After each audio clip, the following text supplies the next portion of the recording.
हर action, सटीक विश्लेषण, मुनाफे वाले आइडियाज।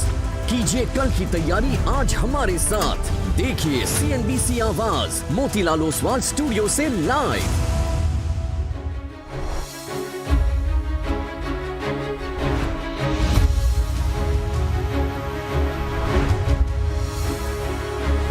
नमस्कार, CNBC आवाज़ मोतीलाल ओसवाल स्टूडियो में आप सभी का स्वागत है। भारतीय मार्केट्स के लिए शानदार दिन, और एक चीज़ मैं ज़रूर कहूँगा भारतीय मार्केट के लिए, भारतीय मार्केट्स ने एक लॉजिकल रवैया अपनाया इस पूरे लास्ट के 7-8 दिनों में। Shreya Veeru, first of all good afternoon. देखिए, कल हम क्लोजिंग में बात कर रहे थे कि अगर मार्केट में इतना डर है, US फ्यूचर्स नीचे हैं, हर कोई सोच रहा है कि अब डेडलाइन आने वाली है, तो एक तो पहली बात तो डेडलाइन बुधवार को आएगी, तो बुधवार को देखेंगे। और दूसरा होना फिर इस बार वही है कि वो डोनाल्ड ट्रंप पीछे खींचेंगे, या तो सीज फायर कर देंगे, बढ़ा देंगे, या डील कर लेंगे। दो में से कोई एक चीज़ होगी।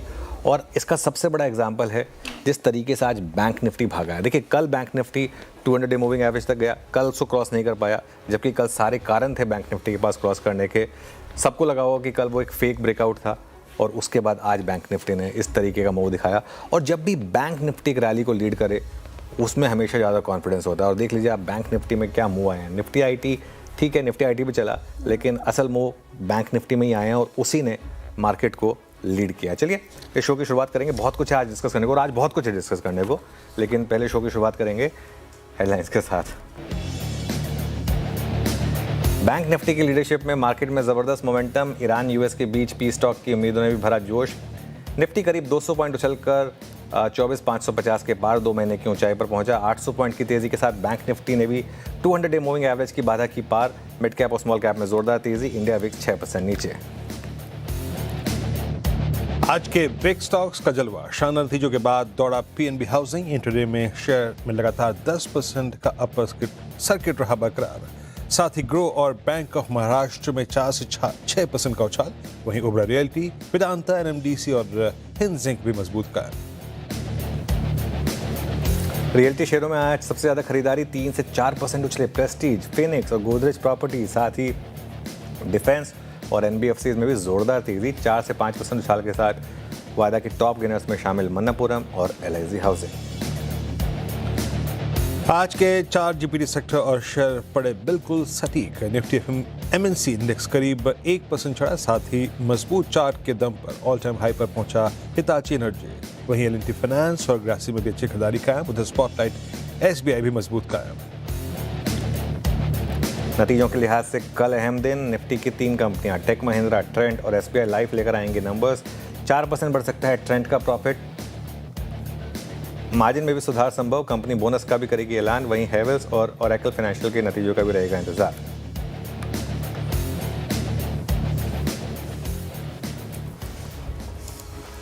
ओके, चलिए शो की शुरुआत करेंगे और बात करेंगे आज के मार्केट की। जो ट्रेंड का पोल है उसमें एक्चुअली प्रॉफिट नंबर पे टैक्स का इम्पैक्ट आएगा। एक्चुअली 20-25% ओवरऑल नंबर की ग्रोथ हम एक्सपेक्ट कर रहे हैं। वो सिर्फ 4% में मत जाइए, थोड़ा अगली बार उसको हम हेडलाइन में थोड़ा मेंशन करेंगे, क्योंकि वो EBITDA नंबर जो है वो 24% ग्रो करने की उम्मीद है ट्रेंड में, इसीलिए ट्रेंड में रैली भी हुई है। लेकिन खैर, आप आते हैं आज की मार्केट पर और देखते हैं क्या शानदार मार्केट में रैली हुई है आज। और देखें तो बैंक निफ्टी की अगुवाई में ये रैली हुई है। सबसे इम्पॉर्टेंट चीज़ यही है। और आज हम सुबह बात कर रहे थे कि मार्केट ने पहला टेस्ट फेल किया 200 डे मूविंग एवरेज का। आज हो सकता है कि थोड़ा सक्सेसफुल हो। देखिए, आज हम खुले ही सीधा 56,800, 56,900 पर, उसके बाद रुके नहीं। सबसे इम्पॉर्टेंट चीज़ ये थी, कल पहला टेस्ट फेल हुआ, लेकिन आज मजबूती कायम रही। और आज आखिरकार ICICI बैंक और HDFC बैंक का कोम्बो चला। देखिए, जब ये दोनों स्टॉक चलेंगे ना, तो फिर मार्केट को चलने से कोई नहीं रोक सकता। आप एक बार जरा निफ्टी और बैंक निफ्टी का कंट्रीब्यूशन लेकर आइए, दोनों का एक बार स्क्रीन पर, और उसमें देखिए आप इम्पैक्ट दोनों स्टॉक्स का। निफ्टी में भी आपको यही दोनों स्टॉक्स टॉप पे दिखाई देंगे, और बैंक निफ्टी में तो ऑब्वियसली यही दोनों स्टॉक्स आपको टॉप पे दिखाई देंगे।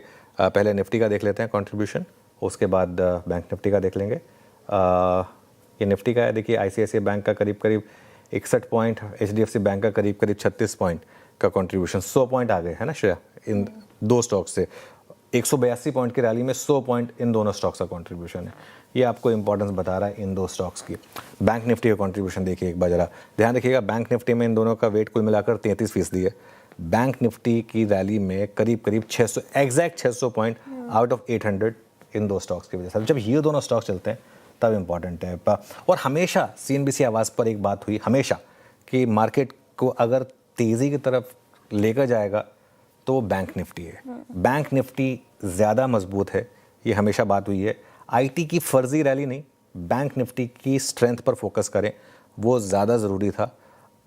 अभी भी अगर आप देखें तो IT में आप लोवेस्ट लेवल से भी देख लेंगे ना, उतनी रैली नहीं हुई जितनी बैंक निफ्टी की 3 दिन में हो गई, ठीक है। और बैंकों के अलावा NBFCs, ऑटो, रियल एस्टेट, यहाँ पर भी शानदार तेज़ी है। एडवांस डिक्लाइन भी बहुत शानदार है। इंडिया विक्स भी गिरा है। एडवांस डिक्लाइन इससे बेटर हो सकता था, हमने इससे बेटर देखे, लेकिन ठीक है चलेगा। 2:1 का है, अभी भी काफ़ी अच्छा है। इंडिया विक्स कल चला था, इंडिया विक्स काफ़ी, आज फिर 18 के नीचे आया, ये इंपॉर्टेंट है। और बाजार क्या मानकर चल रहा है कि कल डील साइन होगी। ईरान, 2 अलग अलग रिपोर्ट आई। अल जज़ीरा कह रहा है कि प्रतिनिधिमंडल पहुंच गया ईरान का, रॉयटर्स कह रहा है कि नहीं पहुंचा है। लेकिन जो भी है बाजार मान के तो चल रहा है कि कल डील साइन होगी। नहीं हुई डील साइन तो सीज फायर एक्सटेंड होगा। ये नहीं होगा कल की ये स्टेटमेंट भले आ जाए कि नहीं हम डील साइन नहीं हुई, अच्छी डील नहीं थी और हम तो अब तबाह कर देंगे, बर्बाद कर देंगे, कुछ नहीं होने वाला। तो वो क्लियरली सीज फायर या तो एक्सटेंड होगा या डील हो जाएगी। मार्केट वही प्राइसिंग करके जा रहा है, ना भी करना चाहे जो भी होना है वो कल शाम को होना है। तो मार्केट अभी तो हम आराम से तेज़ी को एंजॉय करते हैं, है ना। राइट, तेजी को एंजॉय करते हैं और आखिरी का 1.5 घंटा कैसा होगा उस पर नजरें रहेंगी। और चौतरफा खरीदारी मार्केट में एक भी सेक्टर आपको इन रेड कारोबार करता हुआ नजर नहीं आएगा। DSI पर कामकाज कर रहे हैं, बैंक निफ्टी ने इसको लीड किया है, तो ये जो तेजी है वो और मजबूत मानी जा रही है। ब्रेंट 95 के नीचे कामकाज कर रहा है और शायद कल पॉजिटिविटी की उम्मीद है। मार्केट ने यही फिलहाल प्राइस इन किया है। लेकिन सर अब सवाल अहम ये हो जाता है कि अब कौन से लेवल्स इंपॉर्टेंट होंगे। जिन्होंने ये रैली मिस की वो क्या करें, और जो इन लेवल्स पर अब री एंट्री करना चाह रहे हैं क्या ये सही लेवल होगा, कैसे नेविगेट करें अगर मार्केट में स्ट्रेंथ नजर आ रही है तो। देखिए श्रेया, मैं एक चीज़ कहूँगा, और यहाँ पर कोई किसी से कोई वन अपमैनशिप की बैटल नहीं है, लेकिन बाजार में ना सही समय पर लॉन्ग होना, सही समय पर शॉर्ट होना बहुत ज़रूरी होता है। और सही समय पर लॉन्ग वही लोग हो पाए होंगे जो सही समय पर शॉर्ट रहे थे, है ना। अब देखिए निफ्टी ने कल हायर हाई और हायर लो कंफर्म किया। पिछले 4 दिन से लगातार हमारा ट्रेलिंग स्टॉप लॉस 24,050 का था। आज सुबह की कमेंट्री देखी, हमने अपना ट्रेलिंग स्टॉप लॉस ऑलरेडी बढ़ा दिया था। ऑलरेडी ट्रेलिंग स्टॉप लॉस बढ़ाकर हम 24,200 पर ले आए थे। आज मार्केट ने एक और वर्डिक्ट दे दिया। आज हमारे लिए बहुत सिंपल हो गया अपना ट्रेलिंग स्टॉप लॉस बढ़ाकर 24,350 पर लेकर आने के लिए। सिंपल है, जो 24,050 का 24,200 हुआ, अब 24,200 का 24,350 हो गया। लग भी गया तो भी 300 पॉइंट आपके ऐड होगा यहाँ पर, ठीक है। और इस तेज़ी में 24,800 से 25,150 के रास्ते खुले हैं। अब ये लेवल कहाँ से आए ये मैं बता देता हूँ। 24,800 से वो बड़ी गिरावट हुई थी, आपको याद होगा, जो इमीडिएट गिरावट थी। गिरावट तो पहले से ही हो गई थी, लेकिन जो इमीडिएट गिरावट थी वो 24,800 से हुई थी। और 25,150 पर आपका निफ्टी का 200 डे मूविंग एवरेज है। अब अगर बैंक निफ्टी ने 200 डे मूविंग एवरेज रिक्लेम कर लिया तो निफ्टी भी मोस्ट लाइकली कर ही लेगा। सिर्फ एक फिसड्डी इंडेक्स IT है उसमें, तो उसमें थोड़ा सा दिक्कत हो सकती है।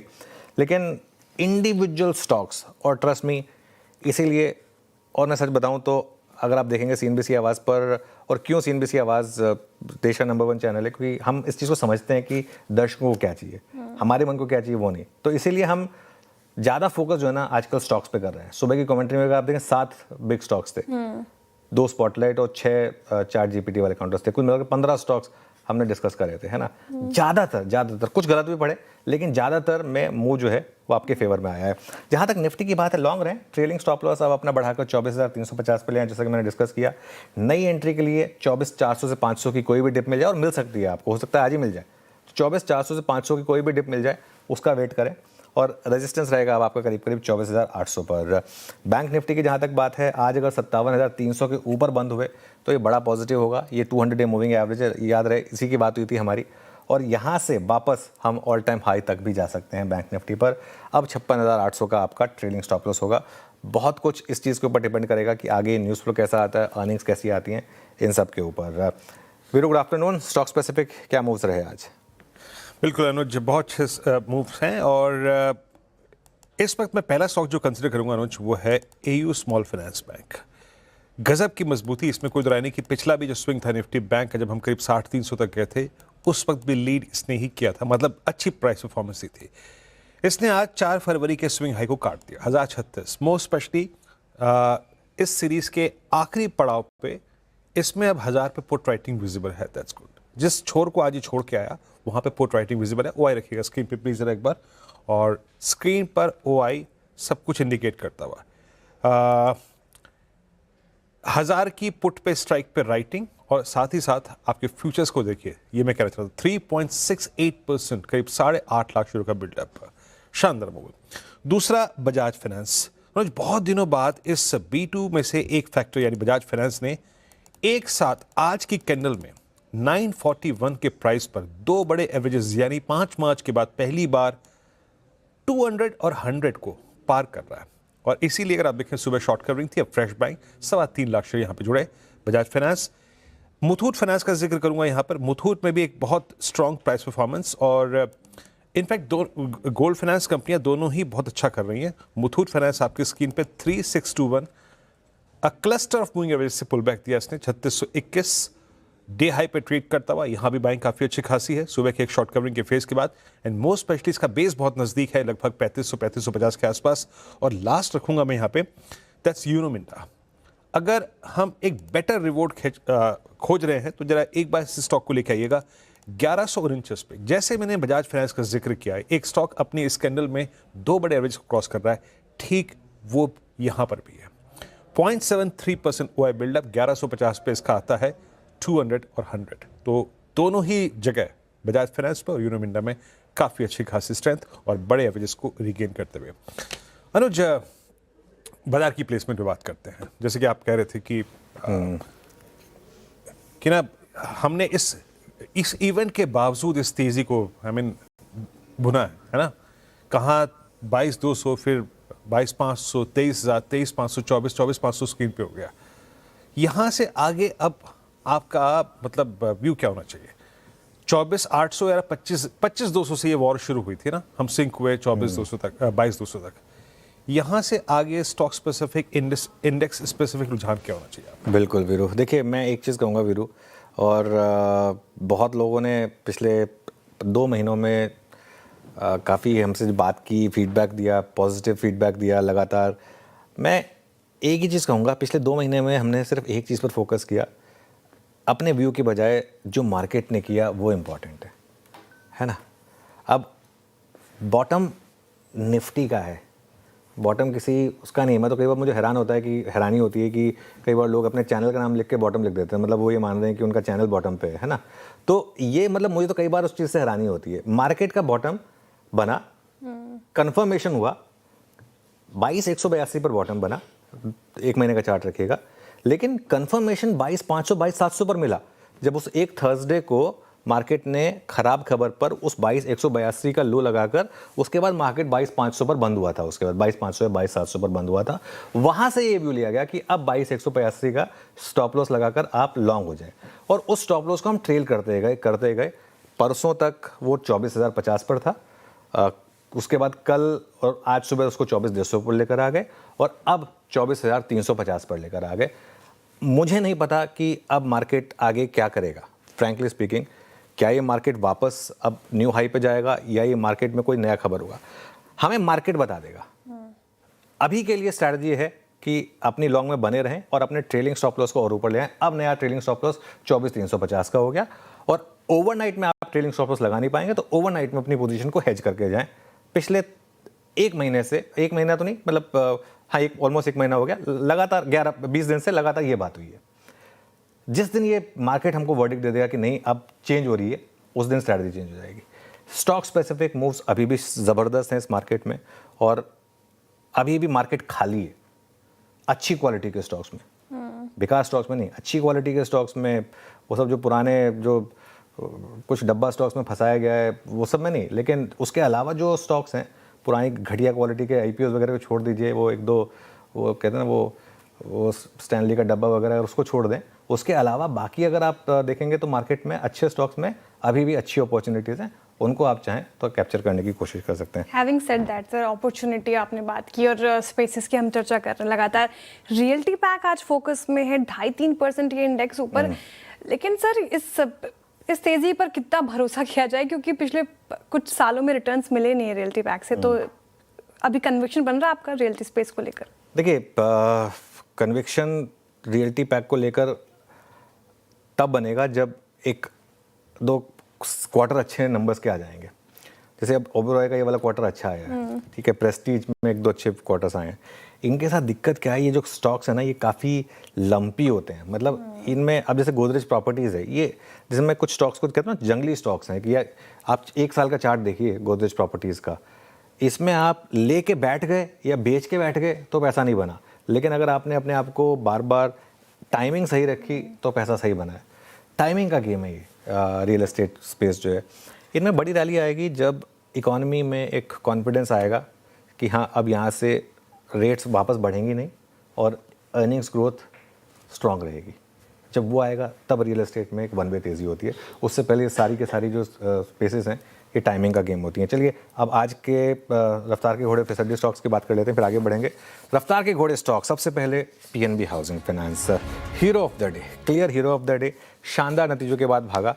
सबसे अच्छी बात ये हुई कि आज स्क्रीन पर भी मौका दिया इसने, सुबह 9:45 पर खुला और उसके बाद 1007 तक गया। अब थोड़ा प्रॉफिट बुकिंग में कूल ऑफ हो चुका है। ग्रो आज का हमारा सुबह का दूसरा बिग स्टॉक था और ये बात भी होती कि भले ही नंबर्स कल आ गए थे, लेकिन शायद आज इसमें असली मूव आएगा क्योंकि वो जो ब्रोकरेजेस के व्यूज़ थे वो आज आए। अगेन अच्छी बात ये हुई कि फ्लैट शुरुआत हुई और पूरी तेज़ी जो है वो स्क्रीन पर प्ले हुई। निपॉन इंडिया कल का चार्ट जीपीटी का स्टॉक था हमारा, कल चला लेकिन उतना नहीं चला जितना दिल को खुश कर सके। आज वो बची खुची कसर पूरी हो गई शायद, और कैपिटल मार्केट स्पेस में ज़बरदस्त तेज़ी है, तो इस वजह से यहाँ पर शानदार तेज़ी है। फिसड्डी स्टॉक्स में एक ही मिला मुझे ले देख के, ओला। और ओला देखें आप तो 10 अप्रैल के हाई से करीब 13 से 15% गिर चुका है। उससे पहले बड़ी रैली हुई थी, याद होगा आपको, अगर आप इसका एक महीने का चार्ट रखेंगे तो उससे पहले बड़ी रैली हुई थी। लेकिन रिटेल वापस कब फंसा? 10 तारीख को, और 10 तारीख से ही ये स्टॉक गिरना शुरू हुआ। रख दीजिए ना प्लीज़ जरा इसका एक महीने का चार्ट, जो मैं कह रहा हूँ। तो ये देखिए, उससे पहले बड़ी रैली हुई, लेकिन वो टॉप किस दिन हुई? 10 तारीख को। उसके बाद से स्टॉक गिर रहा है। तो ये आज के फिसड्डी स्टॉक। चलिए आज के कुछ ट्रेंडिंग स्टॉक्स और फिर कार्यक्रम क्रम समझ लेते हैं। ट्रेंडिंग स्टॉक्स से शुरुआत करेंगे, और क्योंकि मार्केट में शानदार रैली है, तेजी है डेज हाई पर, तो शुरुआत तेजी के ट्रेंडिंग स्टॉक्स के साथ। ट्रेंड और जिस तरह से आप जिक्र कर रहे थे, 3.5% की तेजी के साथ कामकाज कर रहा है। बोनस इशू पर भी विचार कर रही कंपनी, तो एकदम से सरपट भाग गया। कल भी तेज था, आज भी तेज है। बजाज फाइनेंस देखिए 2.5-3% की तेजी, फाइनेंशियल स्पेस में भी अच्छी खासी बाइंग नजर आ रही है। आईसीआईसीआई बैंक, एचडीएफसी बैंक का कॉम्बो आज काम किया है और नतीजों के बाद लगातार यहाँ पर तेजी देखने को मिल रही है। इसके अलावा वायदा में पीएनबी हाउसिंग फाइनेंस के नंबर्स इतने शानदार आए, 8-9% पूरे दिन ही रहा ये अप, और वायदा का टॉप गेनर बना हुआ है, और इसकी वजह से पूरा हाउसिंग फाइनेंस ही फोकस में आ गया। एलआईसी हाउसिंग फाइनेंस देखिए 5% ऊपर है, मनप्पुरम फाइनेंस 4.5%, और नैम इंडिया जो कल का चार्ट जीपीटी था 5% अप आज के सेशन में। लेकिन इस अच्छे मार्केट में भी कुछ काउंटर्स हैं जो निराश कर रहे हैं। उसमें से है एक एसबीआई लाइफ 0.4% नीचे, बीईएल टूट गया आज के सत्र में 2%, डॉक्टर रेड्डीज पिछले कुछ सत्रों से ऊपर नीचे कर रहा है, स्टॉक 1% नीचे है। टाइटन में आज मुनाफा वसूली देखने को मिल रही है, कल जबकि तेज था ये, तो 1% नीचे आज के सत्र में। कोलगेट उस ब्रेकआउट के बाद आज टूट गया 2.5%। सम्मान कैपिटल ये तो लगातार टूटता ही रहता है, तो आज 2% नीचे। पॉलीकैब यहाँ पर मुनाफा वसूली देखने को मिल रही है 2.5%, और मैक्स फाइनेंशियल भी आज शिकार हुआ है मुनाफा वसूली का 2.5% नीचे आज के सत्र में कामकाज करता हुआ। आगे बढ़ते हैं और कार्यक्रम का क्रम समझते हैं। फंडामेंटल राय देने के लिए हमारे साथ होंगे मार्केट्स में इंडिया के मयूरेश जोशी जी, टेक्निकल कॉल्स लेंगे हम प्रकाश काबा, मानस जायसवाल, कविता जैन, अमित सेठ, श्रीकांत चौहान और जतिन गेड़िया जी से 2:20 पर ऊपर बताएंगे आपको कि पीएनबी हाउसिंग में तेजी के ट्रिगर्स क्या हैं। 2:30 बजे कंचन से समझेंगे कि रियल्टी पैक क्यों फोकस में है। 2:35 पर गोदरेज प्रॉपर्टीज पर बुल वर्सेस बेयर लेकर आऊंगी मैं और नुपुर। 2:45 पर कल आने वाले नतीजों में टेक महिंद्रा का क्वार्टर फोर अनुमान बताएंगे आशीष वर्मा, ट्रेंड का अनुमान समझेंगे नुपुर से। कंचन लेकर आएंगी एसबीआई लाइफ का क्वार्टर फोर अनुमान, और दीपाली राणा बताएंगी कैसे रहेंगे हैवेल्स के क्वार्टर फोर नतीजे। 2:55 पे बिग मार्केट वॉइस में हमारे साथ जुड़ेंगे एमके इन्वेस्टमेंट के executive director end fund manager Sachin Shah. 3:10 पर डेली रूम चेक, 3:15 पर एनर्जी स्ट्रैटेजी, और 3:20 पर लेंगे बीटीएसटी एसटीबीटी कॉल्स। ओके, चलिए शुरुआत करेंगे फिर। और देखिए सबसे पहले तो नेस्ले के नंबर्स अच्छे आ रहे हैं, और एक्चुअली शानदार नंबर है नेस्ले के। प्रॉफिट सेल्स में 500 करोड़ की बीट है इस टाइम, 500 करोड़ की बीट है, और इनकम में करीब करीब और नेट प्रॉफिट में करीब करीब 100 करोड़ की बीट है, 116 करोड़ की बीट है। पूरी की पूरी इसका मतलब ट्रांसलेट हुई है टॉप से बॉटम तक, ये जो नंबर्स हैं टॉप लाइन से लेकर बॉटम लाइन तक। मुझे लग रहा है ये जो जीएसटी बेनिफिट है ना, अब असल में आना शुरू हुआ इन कंपनियों को, क्योंकि हो क्या गया नेस्ले जैसी कंपनियों के साथ तो खासतौर से अब वो ग्रामेज वगैरह के इश्यूज होते हैं, सब होते हैं उसमें। अब वो अगर आपके 6 बिस्किट तो 6.5 तो कर नहीं सकते, या फिर वो मैगी में वो और 3-4 नूडल तो आप डाल नहीं सकते, तो उसका पूरा फ़ायदा अब इन कंपनियों को मिल रहा है, एफएमसीजी कंपनियों को। तो ये आई थिंक एक रीज़न है और अच्छा नंबर है, इसमें कोई डाउट नहीं है। अब तक जो नंबर्स आए हैं नेट प्रॉफिट में बीट है, टॉप लाइन में बीट है, बस एक बार एबिडा और मार्जिन का नंबर और आ जाए तो उससे क्लैरिटी मिल जाएगी। एबिडा भी 1773 करोड़ है, 1530 करोड़ का एस्टिमेट था, 200 करोड़ से ज़्यादा की बीट है, 200 करोड़ से ज़्यादा की बीट है, मतलब 500 करोड़ की सेल्स में बीट है, 200 करोड़ से ज़्यादा की एबिडा में बीट है। इसका मतलब मार्जिन में भी बीट रही होगी और प्रॉफिट में भी 100 करोड़ से ज़्यादा की बीट है। किसी भी एंगल से नंबर जो है ये ख़राब नहीं है, अच्छे नंबर्स है। आप देखते हैं मार्केट आगे कैसे रिएक्ट करेगा, लेकिन शानदार नंबर्स। चलिए अब एक काम करते हैं, एक ट्रेड्स की शुरुआत करेंगे। हमारा पैनल तैयार है। गुड आफ्टरनून आप सभी को। गावा सर बताइए क्या रहेगी आपकी ट्रेड? गुड आफ्टरनून सर, पहले पैनलिस्ट को भी। स्टॉक का नाम है बैंकिंग क्षेत्र से एक्सिस बैंक। एक्सिस में एक तेजी है, 5 दिन के कंसोलिडेशन के बाद आज एक अपमूव मिला है। ट्रेड करें 1377.50 पर, लगाएंगे स्टॉप करीब 1367, 10 रुपए का। टारगेट 1400 होना चाहिए बस आज या कल में axis bank. Okay, axis bank 1370 पे आपका बाय कॉल, रिहाई की ट्रेजेक्टरी में आके ट्रेड करता हुआ अच्छा कंसोलिडेशन हुआ इसमें इंट्राडे बेसिस पे। अमित गुड आफ्टरनून, आपका trade? Good afternoon Virendra ji, good afternoon Anuj ji, good afternoon Shreya ji and everybody on the panel. Virendra ji, मेरा इस समय का ट्रेड रहेगा एचयूएल। एचयूएल अगर हम देखें तो स्टॉक ने एक राउंडिंग बॉटम पैटर्न बनाया है, 10, 20 डेमा और 50 डेमा भी इनफैक्ट रीगेन कर लिया है। एक चार्ट्स पे हॉरिजॉन्टल रेजिस्टेंस लगभग 2240, 2250 के आसपास आता था, स्टॉक ने वो भी रिक्लेम कर लिया है। अब इसका नेक्स्ट रेजिस्टेंस लगभग 200 डेमा बनता है, लेकिन ओवरऑल यहाँ पे मोमेंटम स्ट्रॉन्ग है, तो इसे बाय करना है। 2270 का इसका प्राइस है, 2270 का। स्टॉप लॉस हम लगभग रखेंगे यहाँ पे 2245 का, और टारगेट्स हमारे यहाँ पे रहेंगे 2325 रुपए के। एचयूएल खरीदारी की राय यहाँ पर डेज हाई पर, नेस्ले इंडिया भी डेज हाई पर, एफएमसीजी पैक फोकस में। कविता जी गुड आफ्टरनून, बताइए आप क्या पिक कर रही हैं टॉप ट्रेड्स?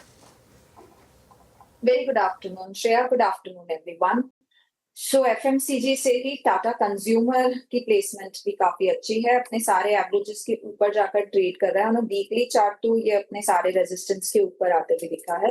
1155, 1160 के प्राइस मूव के लिए टाटा कंज्यूमर पर आप एक बाय ट्रेड ले सकते हैं। स्टॉप लॉस मेंटेन करें 1120 का। ओके चलिए अब चलते हैं मानस जी के पास। मानस जी गुड आफ्टरनून, बताइए आपकी ट्रेड। गुड आफ्टरनून अनुज जी। तो देखिए मनापुरम पे खरीदारी करने की राय रहेगी।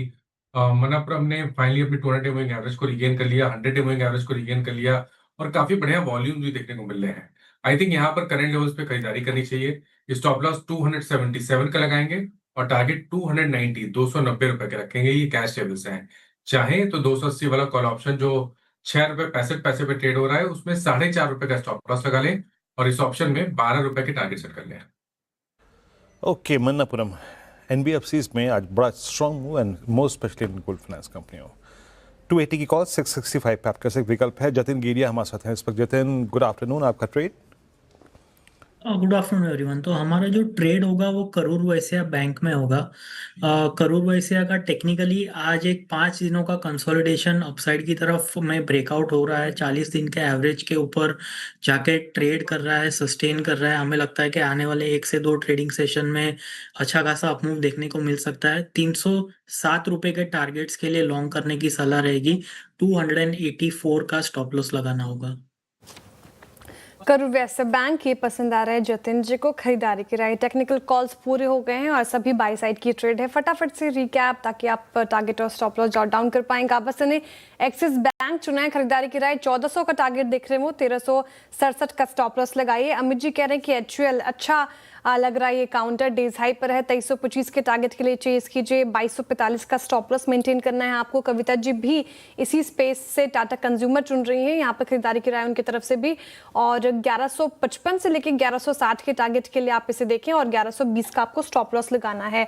मानस जी कह रहे हैं कि मनपुरम फाइनेंस के साथ जानना चाहेंगे, वो स्ट्रेंथ है इस पर्टिकुलर काउंटर में। 290 के टारगेट दे रहे हैं वो, 287 का आपको 77 का स्टॉप लॉस लगाना है। और जतिन जी ने करूर वैश्य बैंक चुना है, यहाँ पर खरीदारी की राय उनकी तरफ से। 307 के टारगेट हैं, 284 का स्टॉप लॉस। लेकिन इस मार्केट में आपका इन्वेस्टमेंट आइडिया क्या हो, ये मयूरेश जी से समझते हैं। मयूरेश जी गुड आफ्टरनून, स्वागत है आपका कार्यक्रम में। बताइए आपके पिटारे से कौन सा स्टॉक निकलेगा। Afternoon Shreya ji, afternoon Anuj ji, Veeru ji and everyone on the panel. तो हमें लगता है आई थिंक फीनिक्स मिल्स ये आपके वॉच लिस्ट पे रहना चाहिए। क्लियर डिस्क्लेमर, ये स्टॉक हमने हमारे स्विंग पोर्टफोलियोज में हाल ही में ऐड किया है।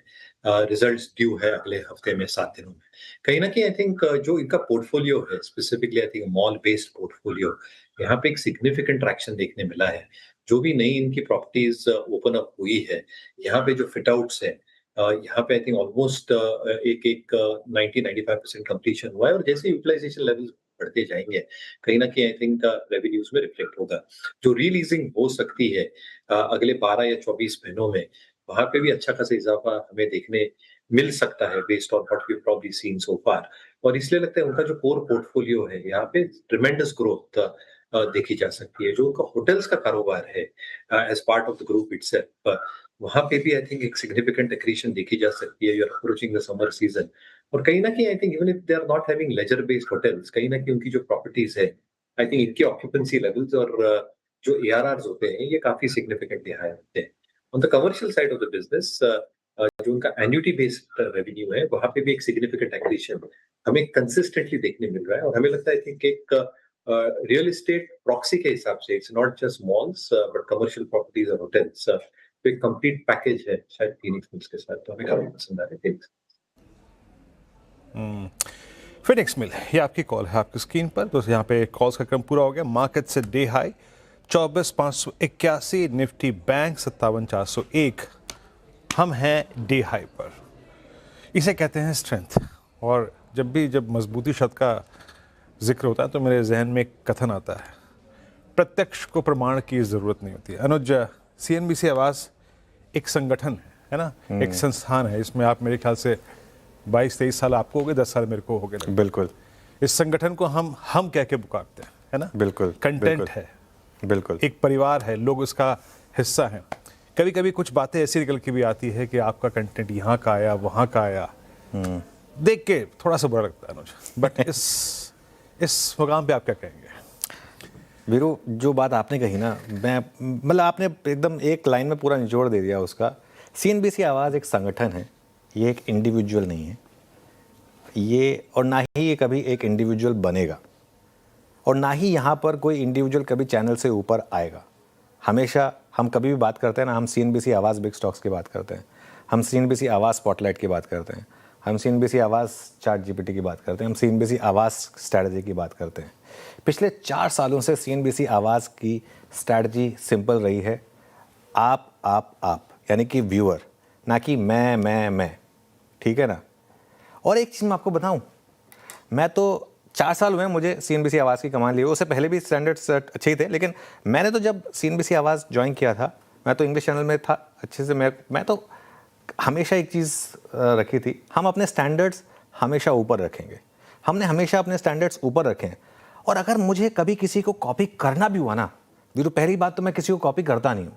मुझे अगर कभी किसी को कॉपी करना हुआ ना, मैं अपने से ऊपर देखूंगा, अपने से नीचे किसी को नहीं देखूंगा। किसी ऐसे को कॉपी नहीं करूंगा जिसका लेवल इतना नीचे हो, इतना गिरा पड़ा लेवल हो, उसको कॉपी नहीं करूंगा मैं। अगर मैं कॉपी करूंगा ना, मैं कॉपी करूंगा जो बहुत हाई स्टैंडर्ड का होगा, क्योंकि उसको कॉपी करके शायद मेरा भी कुछ बुरा हो जाएगा। जो मुझसे एकदम गिरा हुए लेवल पे, हमारे चैनल से इतने गिरे हुए लेवल पे, उसको कॉपी क्यों करेंगे हम, है ना। और देखिए, एक और चीज़ बताऊँ मैं आपको, फ़र्क है इसीलिए फ़क्र है। ये बात मैं कह रहा हूँ लगातार, फ़र्क है, कॉपी नहीं है, फ़र्क है और इसीलिए फ़क्र है। हम सही भी पढ़े और हम गलत भी पढ़े। और मैं एक चीज़ दावे के साथ कह सकता हूँ, CNBC आवाज़ इकलौता चैनल है जहाँ पर एडिटर सामने से आके बोलता है कि नहीं, हमारी स्ट्रेटजी गलत थी, आप दिखा दीजिए मुझे कहीं पर। जब गलत पढ़े, सबसे पहले माना और गलती भी मांगी, माफ़ी भी मांगी, और सही पढ़ने पर खुद का ढिंडोरा नहीं पीटा। मैं भी पीट सकता हूँ ना, दिन में छः क्या 40 रील चला दूँ मैं भी, ये उससे होगा क्या? आप लोगों का टाइम कम होगा, हमारे व्यूअर्स का टाइम कम होगा, काम की बातें कम होगी चैनल पर, उससे हो क्या जाएगा? ठीक है, ठीक है।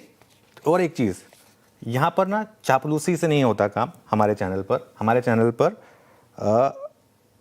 नतीजों से मतलब है। आपकी कॉल अच्छी होनी चाहिए। अब ये नहीं है कि आपने चापलूसी की, मेरे सपनों में क्यों नहीं आते, ये सब वो नहीं होता है ना यहाँ पर, ठीक है। और एक चीज़, जहाँ तक टॉपिक की बात है, मैं एक एग्जांपल दे देता हूँ आपको, वीरू, हिताची एनर्जी का एग्जांपल दे रहा हूँ मैं। आप चले जाइए हिस्ट्री में, आजकल यूट्यूब पर सब अवेलेबल है, सब कुछ अवेलेबल है, पिछले कितने दिनों का टेलीकास्ट अवेलेबल है। आप उठ के चले जाइए और देख लीजिए कि सबसे पहले किसने बोला था। हाँ, बस ये है कि हम उसका बार बार ढिंडोरा नहीं पीटते कि हाँ ये बताया, वो सब नहीं करते। लेकिन हमारे सुबह के 8:30 बजे के स्टॉक, चूँकि हम रिसर्च करके आते हैं ना, अब रिसर्च की स्ट्रेंथ हर चैनल में तो है नहीं, अब वो हमारे सुबह के 8:30 बजे के स्टॉक्स 9 बजे मैं देखता हूँ कि वापस रिपीट हो रहे होते हैं। ठीक है, अच्छी बात है, लेकिन क्योंकि वो क्लियर हो जाता है कि हम ये स्टॉक चलेंगे। एक और एग्जांपल दूं, यूपीएल का एग्जांपल जाके देख लीजिएगा, प्रॉपर रिसर्च के साथ। वो क्योंकि हेडलाइन नंबर पे नहीं हमने बात की थी, वो यूपीएल का एग्जांपल देख लीजिए आप। सिर्फ सीएनबीसी आवाज़ था जहाँ पर उसने उसका रेट एनालिसिस हुआ था, नेगेटिव एनालिसिस हुआ था। खैर, उसके बाद उनका क्रेडिट भी ले लिया जाता है, कोई बात नहीं, जिनको लेना है लेने देना, क्या फ़र्क पड़ता है। अब उनके भी कुछ तो व्यूअर्स हैं, और अगर व्यूअर्स को फ़ायदा हो रहा है, इवेंचुअली हमारी रिसर्च अगर व्यूअर्स के पास जा रही है तो हमें तो खुशी मिलती है, क्या दिक्कत है। इवेंचुअली हम तो इस बिज़नेस में कि भाई व्यूअर्स का फ़ायदा हो। और रही बात जहाँ तक नंबर्स की ना, देखिए ऐसा है, किसी के मन में हो कि हमारा इतना मार्केट शेयर है, हम ये हैं, हम वो हैं, हम नंबर 1 हैं, सबको हक है फाइट करने का और नंबर 1 पर आने का। मैं आपको डेटा दिखा रहा हूँ, चाहे आप यूट्यूब देख लीजिए, चाहे आप इंस्टाग्राम देख लीजिए, चाहे आप फेसबुक देख लीजिए। पहले तो मैं आपको यूट्यूब के नंबर्स दिखा देता हूँ। अच्छा, एक और चीज़, इंस्टाग्राम में फॉर एग्जांपल आप देख लीजिए जाके, मैं कह रहा हूँ, आपने वीडियो का प्रत्यक्ष प्रमाण की जरूरत नहीं है, आप जाके देख लीजिए। इंस्टाग्राम पे हमारी जो रील आती है ना, एज इट इज़ कॉपी हो जाती है, as it is. Me too वाला फैक्टर होता है ना, मी टू, मैं भी बनाऊंगा, वो बिल्कुल एज इट इज़ कॉपी हो जाती है। और हमारे मुकाबले 20% तक व्यूज़ नहीं आते। हमारी रील्स 1-1 मिलियन व्यूज़ पर जाती है, वहाँ 2 लाख के व्यूज़ आने में स्ट्रगल हो रहा होता है। और उसके लिए क्या होता है, कॉम्पनसेट करने के लिए क्वांटिटी, कि 10 रील डाल दो एक दिन की, ठीक है। उसके बावजूद कंबाइंड व्यूज़ भी उतने नहीं आते जितनी हमारी एक रील पे आ जाते हैं। और एक आपको प्लेबोर्ड का डेटा दिखा देता हूँ मैं, पिछले 3 महीने का। अनफॉर्चुनेटली बाकी रेटिंग्स बंद है, जब बाकी रेटिंग्स बंद हुई थी उस हफ्ते में भी हम नंबर 1 थे। बाकी रेटिंग्स बंद है, तो यूट्यूब के प्लेबोर्ड के नंबर दिखा दीजिए ज़रा। और फरवरी, मार्च और अप्रैल 3 महीने का डेटा दिखा रहा हूँ मैं आपको। जो 3 महीने मार्केट इतनी वॉलेटाइल रही और लोगों को ज़रूरत थी उस सपोर्ट की, लगातार उसमें हमारा डेटा जो है वो नंबर 1 है। देखिए आप, फरवरी में 7.7 करोड़ है हमारा, मार्च में 9.2 करोड़ है, और अप्रैल में करीब 4.7 करोड़ है। कोई मैच ही नहीं है। तो इसके लिए वीरू एक चीज़ अब मैं कहूँगा, मैं चुप रहता हूँ नॉर्मली, मैं महाभारत में ना एक चीज़ थी, ये आप शुरुआत मत करिए किसी चीज़ की, लेकिन अगर शुरुआत हो जाए उसके बाद उसका जवाब देना ज़रूरी है, वरना वो कमज़ोरी की निशानी होता है। और ये मैं इसलिए भी कह रहा हूँ क्योंकि पूरी टीम की तरफ से जवाब देना ज़रूरी होता है। अकेले मेरे को तो क्या है, मुझे तो कुछ फ़र्क नहीं पड़ता। देखिए मैं तो वैसे भी एक चीज़ मानता हूँ श्रेया, मैं तो हमेशा ये मानता हूँ कि इंडिविजुअल बैटल्स हमेशा दूर रखनी चाहिए। और ख़ास तौर से अगर आपने इतने अच्छे पल और ख़राब पल साथ में बिताए हों तो वैसे ही दूर रखने चाहिए। लेकिन जब बात टीम की आ जाती है ना, जब बात चैनल की आ जाती है, तो जवाब देना ज़रूरी हो जाता है। मानते हैं वीरू? बिल्कुल बिल्कुल, हमेशा खामोश रहना अच्छा नहीं होता ना, है ना, बोलना पड़ता है कभी। चलिए अब एक काम करते हैं, तो ये हाँ, ये बोलना ज़रूरी था। तो ये सीएनबीसी आवाज़ की कुछ सफाई थी, कुछ तथ्य आपके सामने रखने बहुत ज़रूरी थे।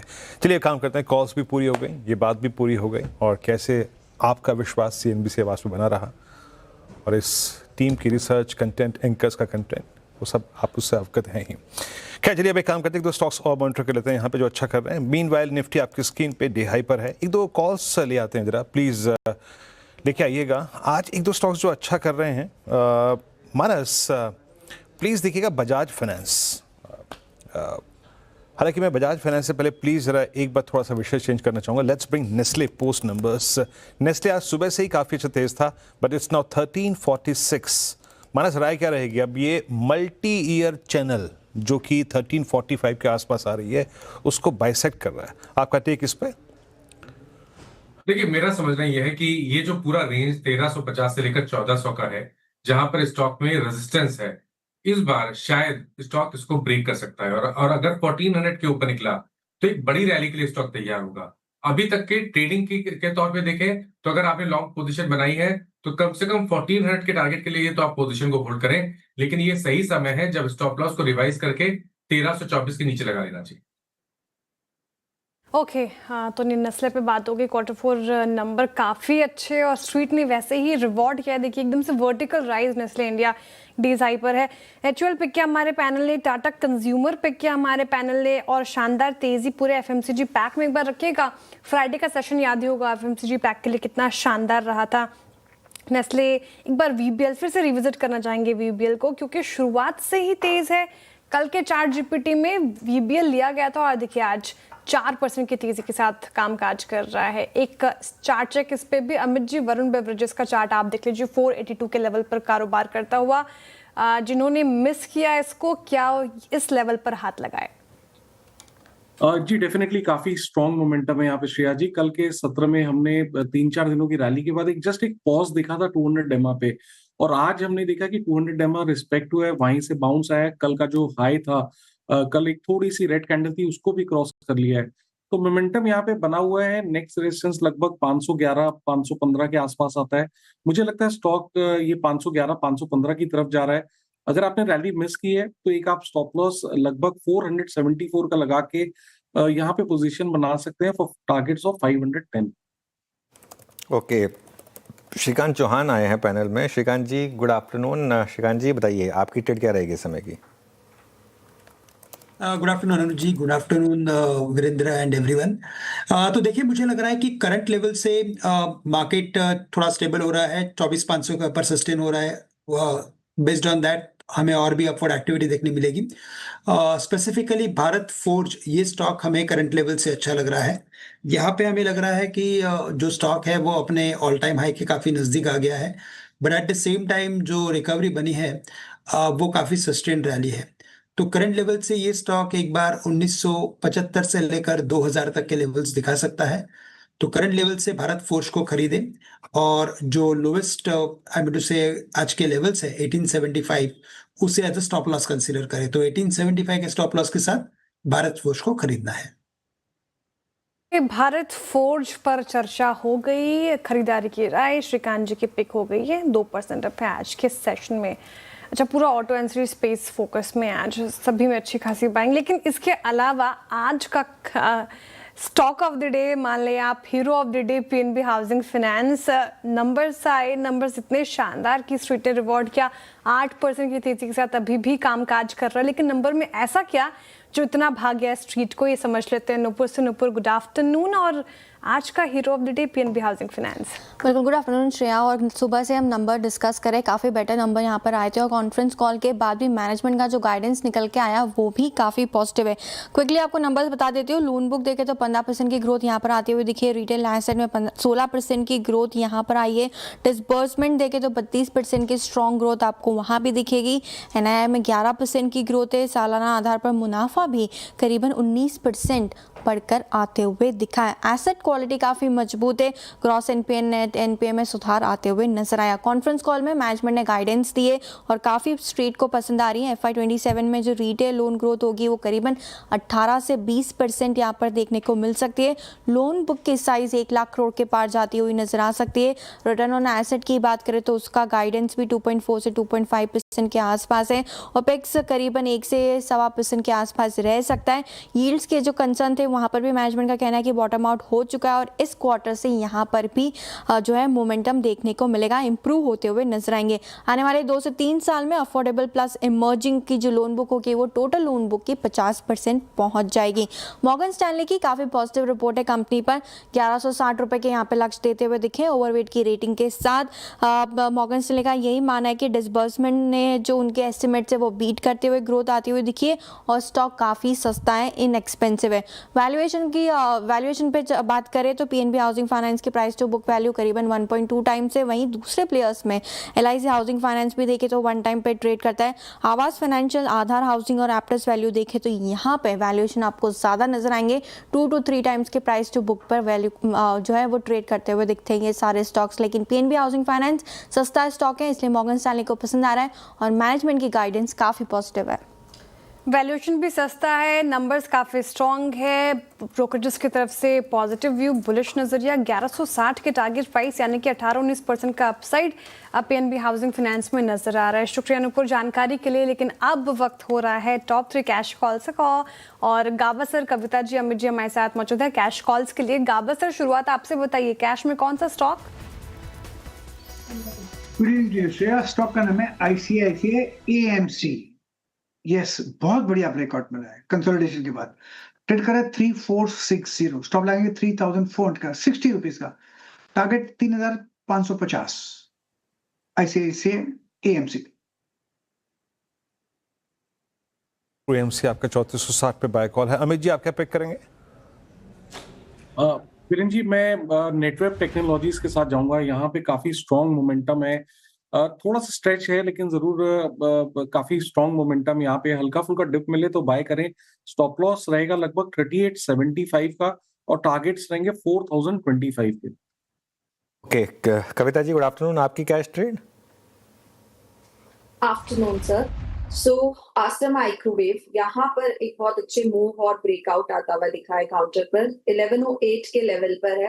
As a short term positioner ये कॉल हमने हमारे क्लाइंट्स के साथ भी शेयर किया है, बट फॉर अ डे और 2 पर्सपेक्टिव मुझे लगता है अंटिल काउंटर 1080 के लेवल को सस्टेन किए हुए है, ऊपर 1140 1160 के प्राइस मूव करना चाहिए।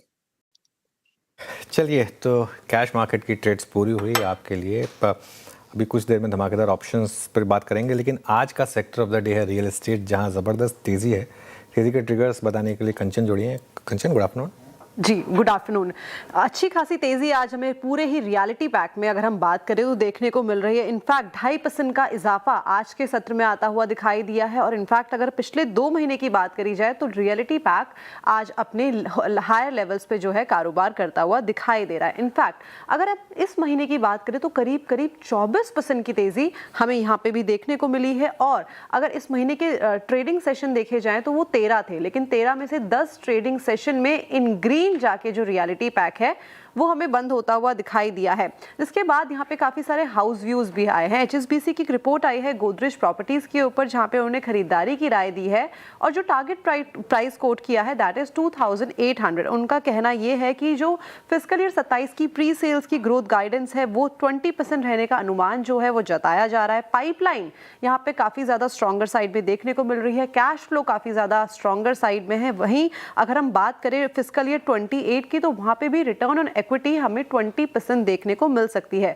एक दो यहाँ पे की रिस्क उन्होंने मेंशन की हैं, जैसे कि इस टाइम पे जो लॉन्चेस हैं वो हमें थोड़े से स्लोअर साइड में आते हुए दिखाई दिए हैं और जो लैंड का प्राइस है वो काफी ज्यादा बढ़ता हुआ दिखाई दे रहा है। इसके अलावा अगर हम आज की बात करें तो हमने देखा था कि ओबरा रियलिटी के जो अपडेट्स हैं वो भी हमें आते हुए दिखाई दिए हैं। क्वार्टरली अपडेट्स की बात करी जाए तो काफी शानदार हमें क्वार्टरली अपडेट्स देखने को मिले हैं। काफी अच्छी खासी तेजी हमें वॉल्यूम्स में, यूनिट्स में और सेल्स में आती हुई देखने को मिली है। लेकिन ईयरली ये नंबर थोड़ा सा हमें कम होता हुआ दिखाई दिया बिकॉज क्वार्टर 4 की बात करें तो यहाँ पे हमें ज़्यादा रजिस्ट्रेशन आते हुए दिखते हैं। बिकॉज ऑफ फाइनेंशियल ईयर जो है वो कंप्लीट होता है तो लोग अपने रजिस्ट्रेशन स्टैम्प ड्यूटी को पहले ही करने की कोशिश करते हैं और इस वजह से भी हमें इस क्वार्टर में अच्छे खासे जो अपडेट्स हैं वो देखने को मिले हैं।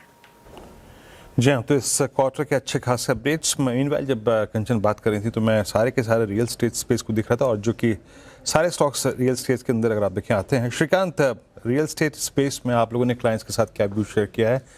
चार्टिकली तो मैं देखूं तो सबसे प्रॉमिसिंग चार्ट तो शायद फिनिक्स मिल्स है इस स्पेस में। ऑल तो खैर, आपकी रीडिंग क्या कह रही है? क्या चीज़ करना चाहेंगे आप रियल स्टेट में अगर रिवर्सल खेलना हो तो इन अपडेट्स के बाद?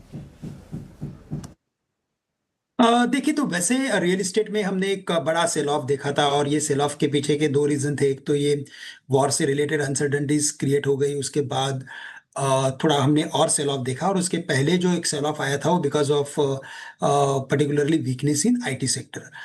बट अभी करंट लेवल्स पे आने के बाद हमने ऑलमोस्ट हमारा व्यू ये रखा है कि यहाँ पे जो रिलेटिवली आउट परफॉर्मिंग स्टॉक है, जैसे कि लोढ़ा डेवलपर्स है और प्रेस्टीज रियल एस्टेट है, ये दोनों स्टॉक्स अभी करंट लेवल से भी से खरीदना चाहिए। Based on fair value also current level से काफ़ी अपसाइड नजर आती है। बेस्ड ऑन टेक्निकल्स देखें तो रिलेटिवली आउट परफॉर्मिंग है। प्रेस्टीज जो अभी 1400 के करीब ट्रेड कर रहा है, यहाँ पे हमें लगता है कि एक स्टॉक कम से कम 1500 1550 तक के लेवल्स दिखा सकता है। और लोढ़ा डेवलपर्स जो अभी 875 के करीब ट्रेड कर रहा है, यहाँ पे भी हमें लगता है कि डाउन साइड काफ़ी लिमिटेड है, लेकिन अप साइड में वापस ये स्टॉक 1000 तक के लेवल्स अकॉम्प्लिश कर सकता है। तो करंट लेवल से मुझे लगता है कि ओबेरॉय, गोदरेज प्रॉपर्टीज, इन सभी में भी नंबर्स तो अच्छे आए हैं, लेकिन ओवरऑल मुझे लगता है कि करंट प्राइस में ये सभी ऑलरेडी उसको डिस्काउंट कर चुके हैं। तो दो स्टॉक्स हैं, लोढ़ा डेवलपर्स और प्रेस्टीज, जिनमें हम करंट लेवल से खरीदारी की राय रख रहे हैं। ओके, चलिए ये हो गई श्रीकांत जी की ट्रेड। अब काम करते हैं, धमाकेदार ऑप्शंस का समय है, वो बात करते हैं मानस जी से, जतिन जी से और श्रीकांत जी से। मानस जी, आपका धमाकेदार ऑप्शन। देखिए, धमाकेदार ऑप्शन के लिए पेट्रोनेट पे मेरा ध्यान है। पेट्रोनेट पे कंसोलिडेशन देखने को मिल रहा था, लेकिन आज स्टॉक ने अपने 50 डे मूविंग एवरेज को रिगेन कर लिया है। इसका ऑप्शन ले सकते हैं। 280 वाला कॉल ऑप्शन 5 रुपए के आसपास ट्रेड हो रहा है। इसमें स्टॉप लॉस आपको 3 रुपए का लगाना है और टारगेट 9 रुपए के सेट करके चलने हैं। और डिस्क्लोजर है कि इस पे हमने अपने क्लाइंट्स को भी रिकमेंडेशन दिया हुआ है। ओके, पेट्रोनेट हो गई मानस जी की पिक। जतिन जी, आप कौन सा काउंटर पिक करेंगे ऑप्शंस के लिए? जी, हमने आरबीएल बैंक चुना हुआ है बैंकिंग स्पेस में से। और टेक्निकली एक फ्लैट पैटर्न में से आज के ट्रेडिंग सेशन में ब्रेकआउट आया है। हमें लगता है कि 325 के स्ट्राइक का कॉल ऑप्शन जो तकरीबन 4 रुपए के आसपास ट्रेड कर रहा है, वहाँ लॉन्ग करना चाहिए। 2 रुपए का स्टॉप लॉस रखना होगा और ऊपर में 8 रुपए के टारगेट्स रहेंगे। आरबीएल बैंक, ये ऑप्शन आपका ट्रेड है। 320 की स्ट्राइक आपको पिक करनी है। श्रीकांत, आप क्या पिक कर रहे हैं ऑप्शंस में? तो देखिए, यहाँ पे मुझे लग रहा है कि जो टेक्निकल ब्रेकआउट जहाँ पे स्ट्रांग नजर आ रहा है, भारत हेवी इलेक्ट्रिकल्स BHEL, वहाँ पे मुझे लगता है कि मोमेंटम और भी जारी रहेगा। 340 के जो कॉल ऑप्शंस है वो तकरीबन 4 रुपये 20 पैसे 4 रुपये के रेंज में अभी ट्रेड कर रहे हैं। यहाँ पे 2 रुपये का स्टॉप लॉस रखना ज़रूरी है, और हमें लगता है कि इसमें जब तेज़ी बनेगी तो जो ऑप्शंस है वो कम से कम 8 रुपये से लेकर 9 रुपये तक के लेवल्स भी दिखा सकता है। तो BHEL के कॉल ऑप्शंस 340 के स्ट्राइक के करंट लेवल से खरीदे जा सकते हैं। ओके, चलिए एक बार जरा नेस्ले वापस लेकर आइए और देखिए। और एक और चीज़ देखिए, आप स्क्रीन पर भी प्ले कर सकते हैं, एक बार नंबर्स आ जाएं उसके बाद। ये देखिए, अब 5.5% ऊपर हो गया, तब 2% ऊपर था, अब 5.5% ऊपर, और अभी भी रुकने का नाम नहीं ले रहा है, क्योंकि नंबर्स इतने शानदार हैं। और कल सुबह ब्रोकरेज के अपग्रेड्स भी आएंगे, इस पर ध्यान रखिएगा। तो अच्छे मूव्स यहाँ पर। लेकिन अब बात करते हैं रियल एस्टेट स्पेस में से एक स्टॉक की, हमारे favourite segment bull versus bear में। आज फोकस में है गोदरेज प्रॉपर्टीज़। जी हाँ, आज अगर आप देखें तो शेयर करीब करीब 4% ऊपर है, और इसका थोड़ा सा लंबे समय का भी चार्ट देख लेते हैं। 2 हफ्ते का चार्ट देख लेते हैं ज़रा एक बार। करीब करीब तो खैर 3 महीने का, 2 हफ्ते का लेकर आइए। 2 हफ्ते में बड़ी रैली हुई है स्टॉक में। 2 हफ्ते में करीब करीब 22% की रैली हुई है। बुल वर्सेस बेयर, आज कौन है बुल? सर, मैं ही शुरुआत करती हूँ। बुल क्योंकि फेवर में है स्टॉक का और हरे में ट्रेड भी करा। पिछले 2 हफ्ते में 22% की रैली भी आई है। रैली आने का रीज़न यही था कि क्वार्टर 4 का जो अपडेट आए थे ना श्रेया, वो काफ़ी स्ट्रॉन्ग थे। हाईएस्ट एवर बुकिंग देखने को मिली थी। कलेक्शंस हो, ऑपरेटिंग कैश फ्लोज हो, बिजनेस डेवलपमेंट हो, काफ़ी कुछ पॉजिटिव यहाँ पर सामने आते हुए दिखा था। बुकिंग वैल्यू की बात करें तो 16% की ग्रोथ यहाँ पर देखने को मिली थी। हाईएस्ट एवर बुकिंग यहाँ पर देखने को मिली है, और इनफैक्ट अब ये कंपनी इंडिया की सबसे बड़ी रियल एस्टेट कंपनी बन गई है। ये 2 हफ्ते का जो आपने रिटर्न बताया नुपुर, ये मुझे 4 दिन की चांदनी फिर अंधेरी रात इस कहावत की याद दिलाती है। मैं नहीं कह रही, आंकड़े बता रहे हैं। आपने पहले तो कैश की बात की। कैश कलेक्शन जो है वो कंपनी की खुद की टारगेट से कम है। वो आंकड़े रखती हूँ सामने, तो 19,965 करोड़ का कैश कलेक्शन इनका टारगेट से काफ़ी कम। तो अपने जो टारगेट सेट कर रही है कंपनी, वो तो पूरा ही नहीं कर पा रही। अब ये आंकड़े आप देखिए, एक बार रखिएगा चार्ट रिटर्न्स का। 1 साल में गोदरेज प्रॉपर्टीज ने नेगेटिव रिटर्न दिए हैं, 11-12% के नेगेटिव रिटर्न। ठीक है, वो 2 हफ्ते का भूल जाइए, एक बार चार्ट पूरा वो रखिएगा स्क्रीन पर डेटा। साथ ही 5 साल का अगर आप चार्ट देखेंगे, पीयर से कंपैरिजन करेंगे तो देखिए 5 साल में ओबेरॉय रियल्टी ऊपर 231% के रिटर्न, लोधा ने 200% से ज्यादा के रिटर्न, ब्रिगेड ने दिया, गोदरेज प्रॉपर्टीज 38%। तो अपने पीयर से कंपेयर कीजिए आप, यहाँ पर भी ये मात खा रहा है, 1 साल में भी नेगेटिव रिटर्न मिले हैं। तो इससे अच्छा मौका श्रेया आपको कहाँ मिलेगा? अंडर परफॉर्मेंस की है स्टॉक ने, तभी तो आपको मौका मिलेगा। आप थोड़ी 52 हफ्तों के ऊपरी स्तर वाले स्टॉक को पसंद करेंगे, फिर आप कहोगे वैल्यूएशन ज्यादा है, ये कंसर्न है। अब जब सपोर्ट में सब कुछ आ रहा है, नंबर्स देख रहे हो, और सबसे बड़ी बात पता है इन्वेस्टर्स को क्या पसंद आता है? जब प्रमोटर खुद बाय करते हैं ना स्टॉक में, तब कॉन्फिडेंस दिखता है। और पिछले क्वार्टर में यानी कि मार्च में 4.5% की बाइंग गोदरेज ग्रुप ने अपनी ही कंपनी में की है, गोदरेज प्रॉपर्टीज में। वही चीज जो है इन्वेस्टर्स को पसंद आ रही है। और ऑपरेटिंग कैश फ्लोज की बात करते हो कि रियल एस्टेट में तो यही इंपॉर्टेंट होता है, जब ऑपरेटिंग कैश फ्लोज बढ़ते हैं और आगे चल के जो फ्री कैश फ्लो में कन्वर्ट होंगे, वही इस कंपनी को आपको जो रिटर्न आपने कहे जो नहीं दे पाई वो कन्वर्ट होगा। आपने कहा कि वैल्यूएशन अच्छी हो जाएगी, वैल्यूएशन अभी भी महंगी है। और साथ ही प्रमोटर्स की बात की आपने, एफआईज की तरफ से लगातार यहाँ पे बिकवाली होती हुई है, तो अपनी हिस्सेदारी एफआईज ने गोदरेज प्रॉपर्टीज में हल्की की है। आपने ऑपरेटिंग की बात की, एक डेटा मैं रखती हूँ रिटर्न ऑन इक्विटी की, वो टेबल रखिए आप स्क्रीन पर। गोदरेज प्रॉपर्टीज ने यहाँ पर भी निराश किया है अपने निवेशकों को। Oberoi Realty return on equity 15%, Lodha 15%, Brigade अखिल 12% और गोदरेज प्रॉपर्टीज देखिए 7% की यहाँ पे रिटर्न ऑन इक्विटी मिली है। तो ये नंबर्स कहाँ जा रहे हैं? इतना ही नहीं, अदर इनकम पर इतनी डिपेंडेंसी, वो तो मैं शायद मेंशन करना भूल गई अपने ग्राफिक्स में, इतनी डिपेंडेंसी है गोदरेज प्रॉपर्टीज की अदर इनकम्स पर। तो ये बताते हैं कि कोर इनका जो बिजनेस है वही कहीं ना कहीं ढीला और वीक है। ऊपर वीक था इसलिए अंडर परफॉर्मेंस थी, लेकिन अब आउट परफॉर्मेंस स्टॉक में भी वही नजर आ रहा है। इनफैक्ट एक और चीज बता दो, रियल स्टेट की प्रॉब्लम होती है डेट, और जितने भी प्लेयर्स स्क्रीन पर आपको नजर आ रहे हैं ना, सबका बहुत ज्यादा डेट टू इक्विटी। सिर्फ एक गोदरेज प्रॉपर्टी है जिसका बिलो 1 आपको दिखेगा, और कंफर्टेबली 0.7 टाइम्स के आसपास जो है वो कंपनी मैनेज कर सकती है। ब्रोकर हाउस का भी यही मानना है कि प्रमोटर ने जो हिस्सेदारी बढ़ाई है वो एक एडिशनल कंफर्ट देता है। नंबर्स अब स्ट्रॉन्ग आने दिख चुके, और सबसे बड़ी क्यों नहीं देती ऊपर नंबर्स? आप कह रही इतने स्ट्रॉन्ग डिविडेंड देती नहीं गोदरेज प्रॉपर्टीज, ये क्या बात हुई? कंपनी डेवलप कर रही है ना, तो आपको रिटर्न बना के दे रही है, डिविडेंड की क्या जरूरत है? डिविडेंड की जरूरत इसलिए 5 रुपए का डिविडेंड देते हैं, उसमें भी लोग खुश नहीं होते। गोदरेज प्रॉपर्टीज नहीं दे रही है तो भी उसमें खुश नहीं है, जो देती है उसमें खुश नहीं, जो नहीं दे उसमें भी खुश नहीं। डिविडेंड नहीं देती, रिटर्न नहीं देती। इसके अलावा अगर और मैं कंसर्न्स बताऊं तो इनकी जो लॉन्चेस है ना नुपुर, वो बहुत ही स्लो है। स्लो लॉन्चेस, ग्रोथ मोमेंटम का कोई असर नहीं है इनका। और साथ ही एक्सपेंसिव लैंड एक्विजिशन कर रही है गोदरेज प्रॉपर्टीज, महंगे लैंड एक्विजिशन कर रही है, तो मार्जिन्स पर दबाव देखने को मिलेगा ना फिर नुपुर। और कंपटीशन इतना इंटेंस हो गया है, कोई भी आप देखिए मुंबई में देख ली, इतने सारे कॉम्पिटिटर्स आ गए हैं। तो गोदरेज प्रॉपर्टी सस्टेन के लिए थोड़ा उस पर अपनी कंपनी पर ध्यान देना चाहिए। मुझे तो लगता है उतार चढ़ाव रहेगा, लेकिन मीनिंगफुल वेल्थ क्रिएशन के लिए शायद Godrej properties not a very good stock. लेकिन डीएलएफ अभी भी वही है जहां 2 साल पहले था, एटलीस्ट इसने आउट परफॉर्म तो कर लिया। बिल्कुल, चलिए खैर अच्छी डिबेट हुई आज आप दोनों के बीच में। अंपायर टेक में मैं बस यही कहूँगा, एक छोटा सा टेक दूंगा यहाँ पर।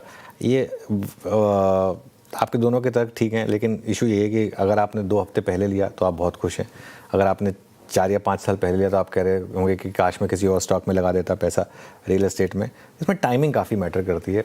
इसमें 2-3 इश्यूज हो गए थे। एक तो जब इनके सीईओ छोड़कर गए थे, तो एक जो अंडर परफॉर्मेंस रही वो इस कारण से भी रही कि एक पीरियड आया जिसमें ये स्टॉक आधा हो गया था, जब मोहित जी छोड़कर गए थे। वो देखिए, वो आप स्क्रीन पर देख रहे हैं ना, वो जो 2197 वाला 2200 वाला वो जो गिरकर वापस 1000 पर आ गया था, उस वजह से। उसके बाद देखिए आप वापस 1000 से लेकर 3400 की रैली हुई, और वो 3400 वाला फिर गिरकर नीचे आया, करीब आई थिंक वापस 1500-1600 पर आया। तो अगेन एक ऐसा स्टॉक जिसने एक ही साल में 1000 का लेवल भी देखा है, 3000 का लेवल भी देखा है। ये देखिए, अगर आप 2 साल का चार्ट देखेंगे तो 28% नीचे है। लेकिन वही बात कि टाइमिंग जो है ना, इसमें काफ़ी मैटर करेगी। तो इसके लिए perhaps not a core portfolio stock, लेकिन एक अच्छी मैनेजमेंट क्वालिटी, अच्छी मैनेजमेंट पेडिग्री वाला स्टॉक, इसमें खैर कोई डाउट नहीं। चलिए, बहुत बहुत शुक्रिया आज की इस डिबेट के लिए श्रेया और नुपुर, आप दोनों का। अब एक काम करते हैं, अब हम ले लेते हैं 4 का चौका, और 4 का चौका की शुरुआत करेंगे सस्ता ऑप्शन ट्रेड के साथ। मानस जिसे लेंगे वो ट्रेड, उसके बाद चलेंगे श्रीकांत चौहान जी के पास एफएनओ सुपरस्टार के लिए। चार्ट का चमत्कार के लिए अमित सेठ जी हैं हमारे साथ और मिड कैप फंडा के लिए हैं मयूरेश जोशी जी। तो मानस जी बताइए आपका सस्ता ऑप्शन ट्रेड। देखिए, सस्ता ऑप्शन के लिए ब्रिटानिया पे मेरा ध्यान है। ब्रिटानिया जिसने अपने 200 मूविंग एवरेज को रीगेन कर लिया, हाई टॉप्स हायर बॉटम्स का स्टॉक ने कंफर्मेशन दिया है, तो 5800 का कॉल ऑप्शन जो 104 रुपए पे ट्रेड हो रहा है उसमें खरीदारी करने की राय रहेगी। स्टॉप लॉस आपको 64 रुपीज के नीचे लगाना है, लेकिन टारगेट 200 रुपए के सेट करने हैं। ओके, मानस जी का सस्ता ऑप्शन ट्रेड ब्रिटानिया, स्ट्राइक 5800 की कॉल 106 पे ट्रेड करते हुए आप देख सकते हैं आपकी स्क्रीन पर 2% वाइट शेड हुआ है, यानी यहाँ का कॉल राइटर ऑलरेडी एग्जिट कर रहा है। गुड। श्रीकांत, आज का एफएनओ सुपरस्टार क्या पिक कर रहे हैं आप? यहाँ पे मुझे लग रहा है सीमेंस इंडिया ये एक स्टॉक है कि जिसमें मोमेंटम और भी कंटिन्यू हो सकता है। करंट लेवल्स पे अगर देखें तो ये स्टॉक थोड़ा सा कंसोलिडेट कर रहा है since last 2 days, but eventually लग रहा है कि ये स्टॉक 3900 तक के लेवल्स दिखा सकता है। तो करंट लेवल्स जो चल रहे हैं वो 3730 3740 के करीब के हैं। यहाँ पे अगर मुझे लॉन्ग करनी है पोजीशन तो मेरे स्टॉप लॉस रहेंगे 3680 के और टारगेट्स नजर आते हैं 3900 के। कि सीमेंस हो गई श्रीकांत जी की पिक एफएनओ सुपरस्टार में, लेकिन चार्ट का चमत्कार अमित जी, कौन सा काउंटर? जी श्रेया जी, अल्ट्राटेक सीमेंट के साथ जाऊंगा। यहाँ पे अगर आप चार्ट देखें तो चार्ट ने ग्राउंडिंग बॉटम पैटर्न बनाया था और स्मार्ट रिकवरी नीचे के लेवल से यहाँ पे देखिए पिछले 3-4 दिनों से 200 डेमा के आसपास कंसोलिडेट कर रहा था। आज के सत्र में एक स्ट्रॉन्ग बुलिश इनगल्फिंग कैंडल यहाँ पे देखिए 200 डेमा किया है, प्रीवियस कैंडल को भी इनगल्फ किया है, तो इसे बाय करना है। स्टॉप लॉस हमारा 11,800 का रहेगा और टारगेट्स रहेंगे 12,400 रुपीज के। ओके, अल्ट्राटेक सीमेंट अच्छा मूव आया आज यहाँ पर, कल नहीं चला लेकिन आज अच्छे मूव्स आ गए। मयूरेश जी, मिड कैप फंडा क्या पिक कर रहे हैं? लॉरस लैब्स, हमें लगता है आई थिंक सीडीएमओ स्पेस काफी वेल पॉइज्ड है। ट्रम्प के टैरिफ्स के खतरे अभी नहीं है ये स्पेस के ऊपर, और जो इनका एक तगड़ा पाइपलाइन बना रहे हैं केपेक्स के वजह से, इसके वजह से इनकी जो ग्रोस मार्जिन है ये सिग्निफिकेंटली हायर रहेगी। दूसरा, I think in terms of the additional capex जो करते आ रहे हैं पिछले कई तिमाहियों तक, I think that will start showing effects in terms of added numbers. और क्योंकि ग्रॉस मार्जिन और एबिटा मार्जिन में एक अच्छा खासा प्रभाव रहेगा, I think with added revenues coming through with added capacities, कहीं ना कहीं आई थिंक जो ऑपरेटिंग लेवरेज है ये भी प्ले आउट होगा। जो स्पेशलाइज पोर्टफोलियो रन कर रहे हैं यहाँ पे आई थिंक मार्जिन की एक स्थिरता है ये बनी रह सकती है। तो मुझे लगता है आई थिंक लॉरस लैब्स एक अच्छा विकल्प हो सकता है। क्लियर डिस्क्लेमर, ये स्टॉक पार्ट एंड पार्सल है हमारे मॉडल पोर्टफोलियो का, क्लाइंट्स की इस पे पोजीशनिंग हो सकती है। लॉरस लैब ये मिड कैप फंडा में हो गई मयूरेश जी की पिक। फटाफट से एक रिकैप चार का चौका का हमने शुरुआत की सस्ता ऑप्शन के साथ। ये यहाँ पर काउंटर सुझाया गया आज के सत्र में। ब्रिटानिया मानस जी की तरफ से आया है 5800 की कॉल लेनी है आपको, 200 के टारगेट, 64 का स्टॉप लॉस। एफएनओ सुपरस्टार के लिए श्रीकांत जी को भारा है सीमेंस, अच्छे खासे रिटर्न्स दिए हैं इसने, अभी भी खरीदारी कर सकते हैं। 3900 के टारगेट है, 3680 का स्टॉप लॉस। चार्ट का चमत्कार अमित जी को जो काउंटर पसंद आ रहा है वो आपके स्क्रीन पर आएगा। अल्ट्राटेक सीमेंट ये अब बहुत बड़ी प्लेयर बन गई है सीमेंट्स इंडस्ट्री में, ब्रोकरेजेस भी काफ़ी बुलिश हैं, 14,000 के ऊपर के टारगेट हैं। लेकिन फिलहाल अमित जी 12,400 के टारगेट देख रहे हैं, वो 11,800 का स्टॉप लॉस लगाना है। और मिड कैप फंडा में मयूरेश जी को लॉरस लैब्स पसंद आ रहा है, यहाँ पे खरीदारी की जाए इन स्तरों पर। अब आगे बढ़ते हैं और नंबर्स की बात करेंगे। देखिए, नतीजों के लिहाज से कल का दिन बड़ा है निफ्टी कंपनियों में। कल ट्रेंड, टेक महिंद्रा और एसबीआई लाइफ के नतीजे आएंगे, वही वायदा में हैवेल्स और ओएफएसएस के भी रिजल्ट आएंगे। इन नतीजों का अनुमान बताने के लिए मेरे सहयोगी आशीष वर्मा, नुपुर और दीपाली राणा मौजूद हैं। तो सबसे पहले आशीष सर, आपके पास टेक महिंद्रा नतीजे कैसे रह सकते हैं, स्ट्रीट के अनुमान आके चलो। टेक महिंद्रा के ऑफलेट अगर आप रिजल्ट्स देखेंगे तो आपको दिखेगा कि इनके टर्नअराउंड बढ़िया प्रोग्रेस कर रहा है और मार्जिन्स लगातार एक्सपैंड कर रहे हैं। तो मोटा मोटी उसी तर्ज पे इस बार का क्वार्टर भी आप एक्सपेक्ट करें, ऐसे ही हो रहा होगा। हालांकि ग्रोथ थोड़ी सी ठंडी पड़ रही होगी, लेकिन फिर भी कांस्टेंट करेंसी में 0.4 से 0.5%, कह लीजिए आधा % के आसपास तिमाही दर तिमाही उछाल देखने को मिलेगा। हाँ, पिछले कुछ क्वार्टर्स की ग्रोथ मैंने मैप करके आपकी स्क्रीन पे रख दी है। पहले ठंडा माहौल था, उसके बाद लास्ट 2 क्वार्टर्स में बहुत अच्छी ग्रोथ टेक महिंद्रा ने दिखाई थी, उसके बाद थोड़ा सा पेस रिड्यूस हो रही होगी इस क्वार्टर में। जहां तक मार्जिन्स की बात है, फिर से एक्सपेक्ट करिए कि सीक्वेंशली और एक्सपैंड हो रहे होंगे। तो इस क्वार्टर में करीब 60 बेसिस पॉइंट्स के आसपास का एक्सपेंशन, और उसके पीछे बड़ी वजह ऑफ लेट रही है इनका जो प्रोजेक्ट फोर्टियस है, जिसका बेसिक आइडिया ही था कि मार्जिन्स को तवज्जो दें, एक्सपैंड करें, उसके बेनिफिट्स इस कंपनी में मिल रहे होंगे। तो मार्जिन की ट्रेजेक्टरी आपकी स्क्रीन पर रखी है मैंने, हालांकि Q1 FY25 से रखी है। मार्जिन्स उससे भी पहले 7-7.5% तक गिर चुके थे, तो वहां से अब मार्जिन्स इंप्रूव होते होते 13.7% पे पहुंच रहे होंगे इस क्वार्टर की एंड में। तो टेक महिंद्रा का मैनेजमेंट लगातार कॉन्फिडेंस दिखाता रहा है कन्वर्सेशंस में, बातचीत में, कि FY27 में अपने पीयर्स की एवरेज ग्रोथ से हम बेहतर कर रहे होंगे और 15% के मार्जिन ट्रेजेक्टरी पर FY27 में पहुंच रहे होंगे। और जैसी प्रोग्रेस चल रही है, स्ट्रीट का कॉन्फिडेंस इस गाइडेंस पे बढ़ता जा रहा है। नजर कहां होगी? इसी FY27 रेवेन्यू ग्रोथ और मार्जिन आउटलुक पे, जब मैनेजमेंट की कमेंट्री सामने आएगी। इनकी ग्रोथ इनके की मार्केट्स यूएस में और की वर्टिकल BFSI में कैसी रही, और ये जो प्रोजेक्ट फोर्टियस की हमने बात करी है, इनके कॉस्ट कंट्रोल इनिशिएटिव्स हैं, कितना जूस और निकल सकता है वहां से, उस पर फोकस। ओके, ये बात हो गई आपके लिए IT कंपनियों में HCL टेक के नंबर्स, सॉरी टेक महिंद्रा के नंबर्स कैसे रहेंगे। HCL टेक तो आ जाना है, टेक महिंद्रा के नंबर्स कैसे रहेंगे। अब चलते हैं नूपुर के पास और ट्रेंड से क्या एक्सपेक्ट करें ये जान लेते हैं। नूपुर, बॉटम लाइन में थोड़ा सा एक वन टाइम इम्पैक्ट है, लेकिन ओवरऑल अच्छे नंबर्स एक्सपेक्ट करें। बिल्कुल सर, ऑपरेशनली नंबर्स काफ़ी स्ट्रॉन्ग रहने वाले, क्योंकि क्वार्टर 4 का जब अपडेट आया था उसमें ऑलरेडी टॉप लाइन हमें पता है कि कितने आने वाली है। 20% की ग्रोथ यहाँ पर ऑलरेडी कंपनी ने क्वार्टर 4 के अपडेट में दी थी, तो 4,937 करोड़ के आसपास की टॉप लाइन रहेगी। मुनाफा 4% की ग्रोथ इसलिए रहने वाली है क्योंकि 2 बड़े आइटम यानी कि डेप्रिसिएशन और टैक्स काफ़ी बढ़कर आते हुए नजर आ सकता है, जिसकी वजह से बॉटम लाइन पर इम्पैक्ट दिखेगा। लेकिन ऑपरेशनल परफॉर्मेंस पर नजर रखिए, 24% की स्ट्रॉन्ग एबिटा ग्रोथ यहां पर अनुमान आते हुए दिखा, 815 करोड़ के आसपास आते हुए दिख सकते हैं। मार्जिन 100 बेसिस पॉइंट से इंप्रूव होकर 17% के आसपास देखने को मिल सकते हैं। ग्रॉस मार्जिन की भी बात करें तो वो भी आपको सुधरते हुए नजर आएंगे। कंपनी अपने नतीजों के साथ बोनस और राइट शेयर्स पर भी ऐलान करने वाली है, तो यहाँ पर नजर बनी हुई रहेगी। हालांकि क्वार्टर 4 के अपडेट से FY26 के भी नंबर्स आ गए थे। टॉप लाइन के तौर पर 18% की ग्रोथ वहां पर भी रही है, और मर्चेंडाइज की जो ग्रोथ है वो भी 21% की देखने को मिली थी। इस क्वार्टर में कंपनी ने वेस्ट साइड के 22 और जूडियो के 109 स्टोर्स खुले। नजर रखनी है आपको मार्जिन गाइडेंस पे, साथ ही स्टोर ओपनिंग पर, कितने स्टोर्स इस साल कंपनी ओपन करेगी। ऑपरेशनल परफॉर्मेंस काफी स्ट्रांग रहेगी, हालांकि स्टॉक ऑलरेडी 30% ऊपर है पिछले 1 महीने में।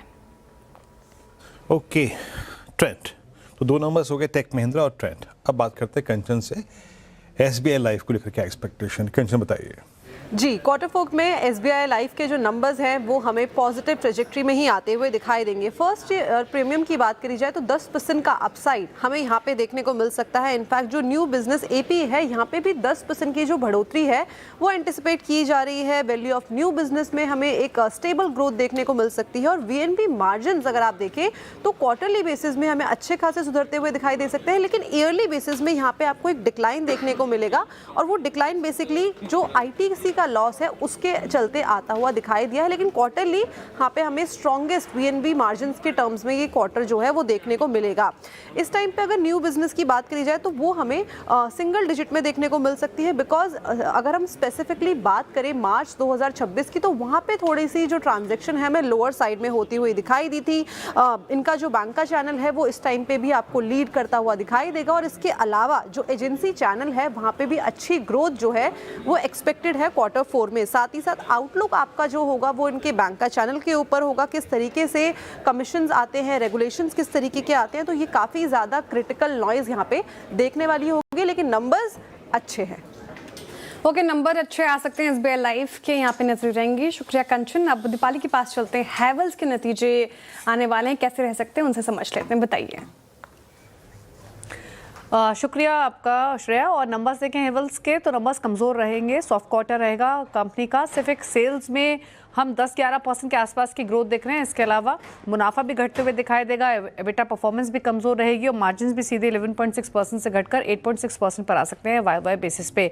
कई सारे फैक्टर्स हैं जिसकी वजह से प्रेशर दिखाई देगा अर्निंग्स पर। एक तो हाई बेस इफेक्ट तो रहेगा ही, इसके अलावा जो इनकी डिमांड रही अक्रॉस ऑल कैटेगरीज वो काफ़ी कमज़ोर रही।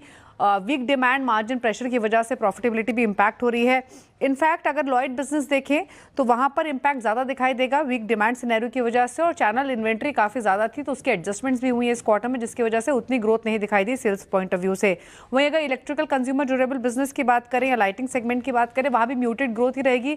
अंदाजा लगाया जा रहा है पिछले साल के मुकाबले इन दोनों सेगमेंट में 3 से 4% की ग्रोथ ही आ सकती है। हालांकि जो इनका वायर और केबल बिजनेस है वही एक थोड़ा सा सपोर्ट लेंड करता हुआ दिखाई देगा, जिसके कारण रेवेन्यूज में हम 10-11% की ग्रोथ देख रहे हैं। अनुमान है कि यहाँ पर ग्रोथ 18% के आसपास की रह सकती है, जो कि वायर और केबल्स कारोबार है। वहीं अगर स्विच गियर सेगमेंट की बात करें तो वहाँ भी 7-8% के आसपास की ग्रोथ एक्सपेक्टेड है।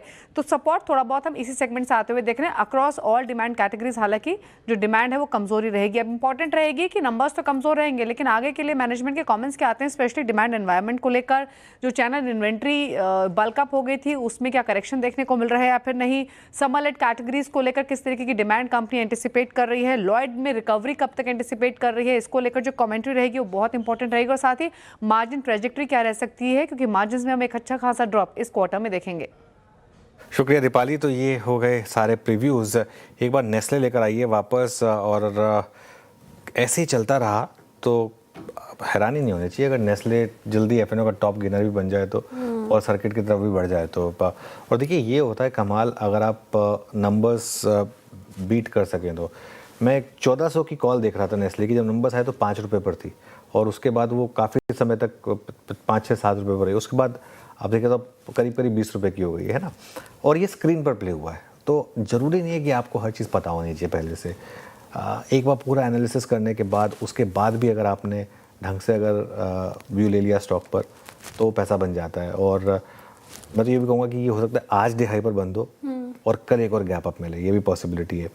एक रिस्क रहेगा, बस एक रिस्क रहेगा कि कंपनी आगे ये ना बोल दे कि एक बंच्ड अप बेनिफिट मिल गया था जीएसटी का, वन ऑफ है ये नंबर्स, ये सब ना बोलें बस। अगर ये बोल देंगे तो अलग बात होगी, but otherwise based on that I think numbers काफ़ी अच्छे लग रहे हैं। मीनवाइल निफ्टी 24,600 क्रॉस कर रहा है और 24,594 इस समय। 3 PM मूव देखते हैं आता है या नहीं, लेकिन एक बार के लिए इंटरडे में 24,600 क्रॉस किया, और बैंक निफ्टी भी एक बार के लिए 57,400 क्रॉस हुआ। अब हमारे साथ एमके इन्वेस्टमेंट के एग्जीक्यूटिव डायरेक्टर और फंड मैनेजर सचिन शाह मौजूद हैं। Sachin ji good afternoon.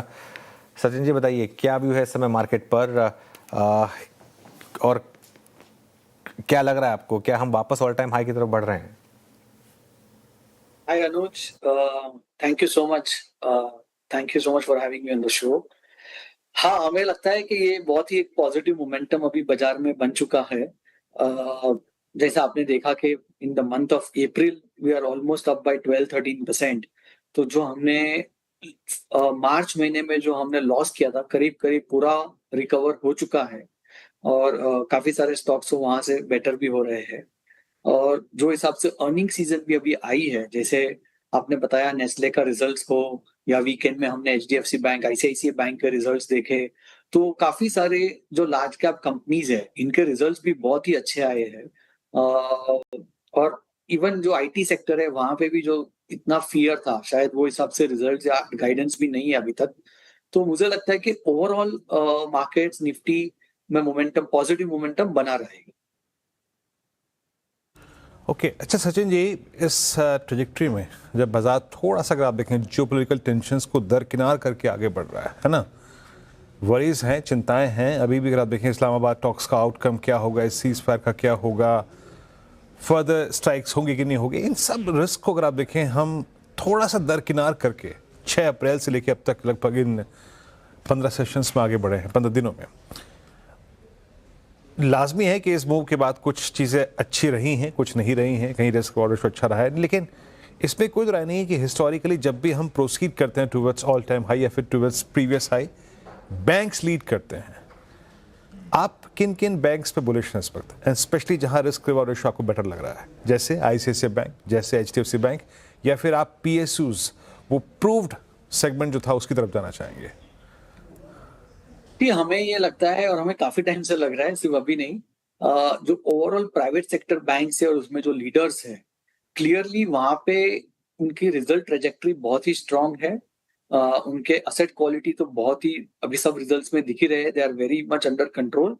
और even more important I think उनके जो आउटलुक है in terms of their advances growth, और even whether it is on the liability side, the deposit growth, ये सब की ये अंदाज है कि ये लोग ओवरऑल इंडस्ट्री से बेटर ग्रोथ करेगी।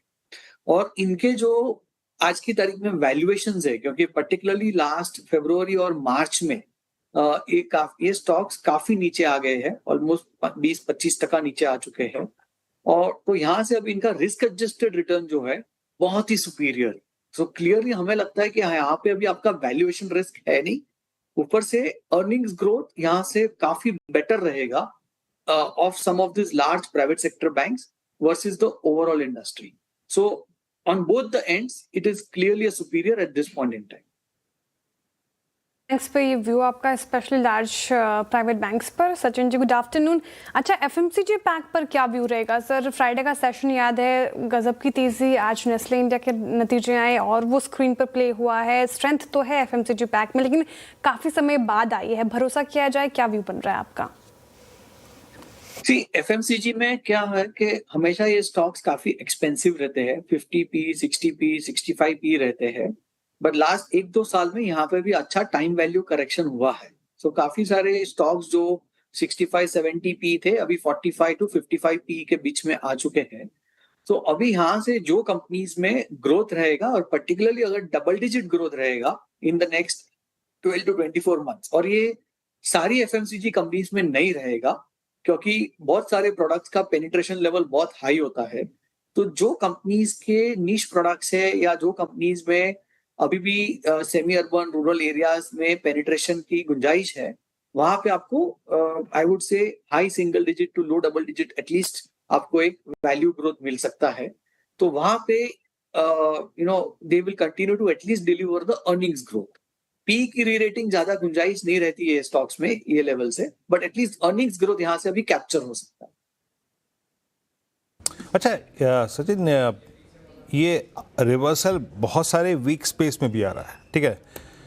रियल स्टेट के रिवर्सल को आप कोई रिस्पेक्ट देंगे? मतलब इस रिवर्सल में राइड करना चाहिए या फिर अवॉइड करेंगे? क्योंकि प्राइसिंग एनवायरनमेंट, डिमांड एनवायरनमेंट, उन सब को देखते हुए जिस पैमाने पे आप देखते हैं, आपका आउटलुक क्या है? इस प्राइस पे कुछ भी कैप्चर करना चाहिए रियल एस्टेट स्पेस में?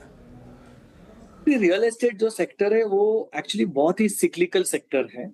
सो पहला तो इसमें आप you can't paint all the companies with the same brush. One will have to be very selective, number one. Number two, मुझे ये लगता है कि रियल एस्टेट सेक्टर जो है यहाँ पे टेलविंड तब आता है जब overall wealth creation at an economy level होता है। तो एक आपका गोल्ड में काफी अच्छा वेल्थ क्रिएशन हुआ है फॉर एंटायर इंडियन इकोनॉमी और the entire Indian population. As we know, यहाँ पे सबसे मैक्सिमम सेविंग्स होता है in this country for last so many years. तो उसका एक वेल्थ इफेक्ट काफी रहेगा for the next few years. Second जो है, जो वेल्थ क्रिएशन होता है वो आपके कैपिटल मार्केट्स में होता है, पर्टिकुलरली इक्विटी मार्केट्स। तो अगर ये नेक्स्ट 6-12 महीना जो हिसाब से हम सोच रहे हैं, अगर इक्विटी मार्केट्स भी पॉजिटिव रहता है तो उसका एक इफेक्ट आपको रियल एस्टेट में भी दिखेगा। ओके, रियल एस्टेट पैक पर ये व्यू गया सर। सचिन जी, एक स्पेस जो लगातार स्ट्रेंथ दिखा रहा है वो है ये पूरा पावर स्पेस। इनमें भी अगर आप देखें तो पावर इक्विपमेंट स्टॉक्स काफ़ी अच्छा परफॉर्म कर रहे हैं और आज के सत्र में भी काफ़ी स्ट्रेंथ है। जब मार्केट वीक भी था तब भी इन्होंने स्ट्रेंथ दिखाई। यहाँ पर क्या आपने एक्सपोजर बढ़ाया है? हमने अभी तो eight this point in time exposure नहीं चेंज किया है, बट ये जो सेक्टर है यहाँ पे क्लियरली टेलविंड बहुत ही बढ़िया एंटिसिपेशन में ये सब स्टॉक्स बढ़ रहे हैं, क्योंकि जो हिसाब से in the last 2-3 months because of this geopolitical tensions, India का vulnerability हुआ है on the import of the petro products।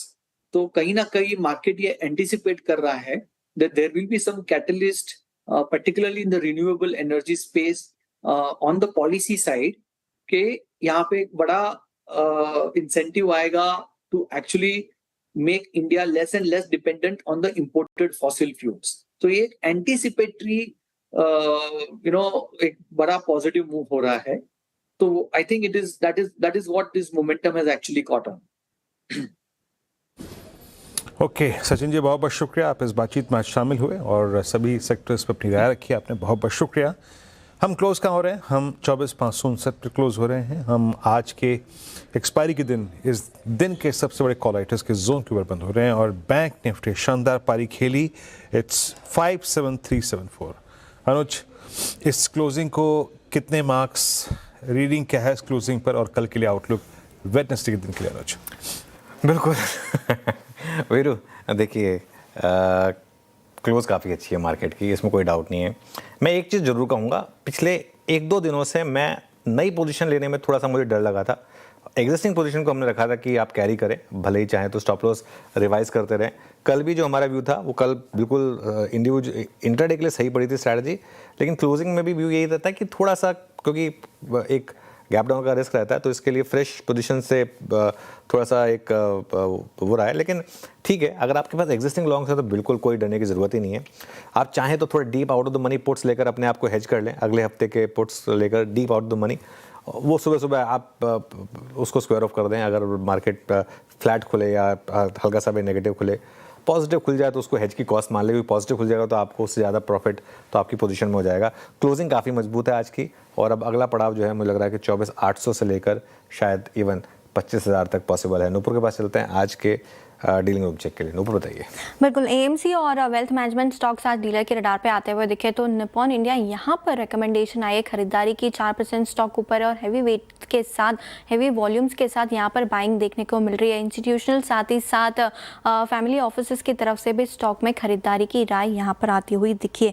361 warm यहाँ पर भी बाइंग की रिकमेंडेशन डीलर्स के डेस्क से आती हुई दिख रही है। स्टॉक में 4% का मोमेंटम आपको यहाँ, माफ़ कीजिएगा, इसमें फिलहाल तो फ्लैट परफॉर्मेंस नजर आ रही है, लेकिन खरीदारी की राय यहाँ पर भी बनी हुई है। कैपिटल मार्केट के स्टॉक्स भी आज फोकस में, लेकिन ग्रो को छोड़ दीजिए, IIFL कैप्स पर भी आज खरीदारी की राय यहाँ पर आती हुई दिखी है। ये स्टॉक 5% ऊपर है और यहाँ पर डीलर्स की रिकमेंडेशन आती हुई नजर आ रही है खरीदारी की तरफ। तो AMC stocks, wealth management stock और कैपिटल मार्केट के स्टॉक्स फिर से डीलर्स के रडार पर है। पूरा कैपिटल मार्केट स्पेस रडार पर है डीलर्स के, और स्टॉक्स बताए नूपुर ने। शुक्रिया नूपुर जानकारी के लिए। तो ये सारे स्टॉक्स रहेंगे रडार पर, वो भी आपके स्क्रीन पर आएंगे। IIFL capital, AMC space, wealth management stocks भी रखे रडार पर। लेकिन हमारे पैनल कौन से काउंटर्स पिक कर रहे हैं वो समझ लेते हैं। अब STBT BTST की शुरुआत करते हैं। श्रीकांत जी, शुरुआत आपसे बताइए, कल के सेशन के लिए क्या BTST? बिल्कुल, तो BTST ही करना चाहिए। और डिफेंस सेक्टर में मुझे लगता है कि काफ़ी अच्छा रिन्यूड एक्शन बना हुआ है। ऑन एवरी डीप अगर कोई स्टॉक अगर इम्पॉर्टेंट सपोर्ट के करीब अगर आ रहा है तो उसमें कुछ लॉन्ग की पोजीशंस बनानी चाहिए। और उसमें स्पेसिफिकली हमें लग रहा है भारत इलेक्ट्रॉनिक्स, ये करंट लेवल से खरीदा जा सकता है। स्टॉक था तकरीबन 465 के करीब 2 दिन पहले, अभी वापस 450 के करीब आ गया है। तो करंट लेवल से 450 452 के करीब इसे खरीदे, 444 रुपए का स्टॉप लॉस रखें, और टारगेट्स नजर आते हैं 470 रुपए के। तो भारत इलेक्ट्रॉनिक्स में BTST करने की राय रहेगी। भारत इलेक्ट्रॉनिक्स में BTST की सलाह रहेगी यहाँ पर। गावा सर, लॉन्ग या शॉर्ट? लॉन्ग। और स्टॉक का नाम रहेगा जुबिलेंट फूड। यहाँ पर सेटअप के हिसाब से एक रिवर्सल पैटर्न बन चुका है और लगता है आज यहाँ से एक अपमूव भी मिला है। 471 के आसपास ट्रेड कर रहा है। 465 का स्टॉप लगाएंगे, करीब 6 रुपए का। टारगेट होना चाहिए 480 का। जुबिलेंट फूड। जुबिलेंट फूड्स 471 पे। मानस, आपका ट्रेड? तो देखिए, HUL में खरीदारी करके जाएंगे। HUL में एक क्लियर कट ब्रेकआउट है। स्टॉक ने अपने 100 मूविंग एवरेज को रिगेन कर लिया है और मेरा समझना है कि इस बार ये 200 मूविंग एवरेज को भी ब्रेक करेगा। तो 2400 के टारगेट के लिए इसके फ्यूचर में खरीदारी करेंगे। 2249 का स्टॉप लॉस लगाएंगे। HUL मानस जी की पिक हो गई। अमित जी, आपकी तरफ से BTST? जी श्रेया जी, BTST रहेगा लोढ़ा डेवलपर्स में। यहाँ पे एक हम स्ट्रॉन्ग मूव देख रहे हैं। लगभग 874 का प्राइस है। स्टॉप लॉस रहेगा 862 का और टारगेट्स रहेंगे 900 रुपीज के। कविता जी की ट्रेड बाकी है। कविता जी बताइए आपकी ट्रेड।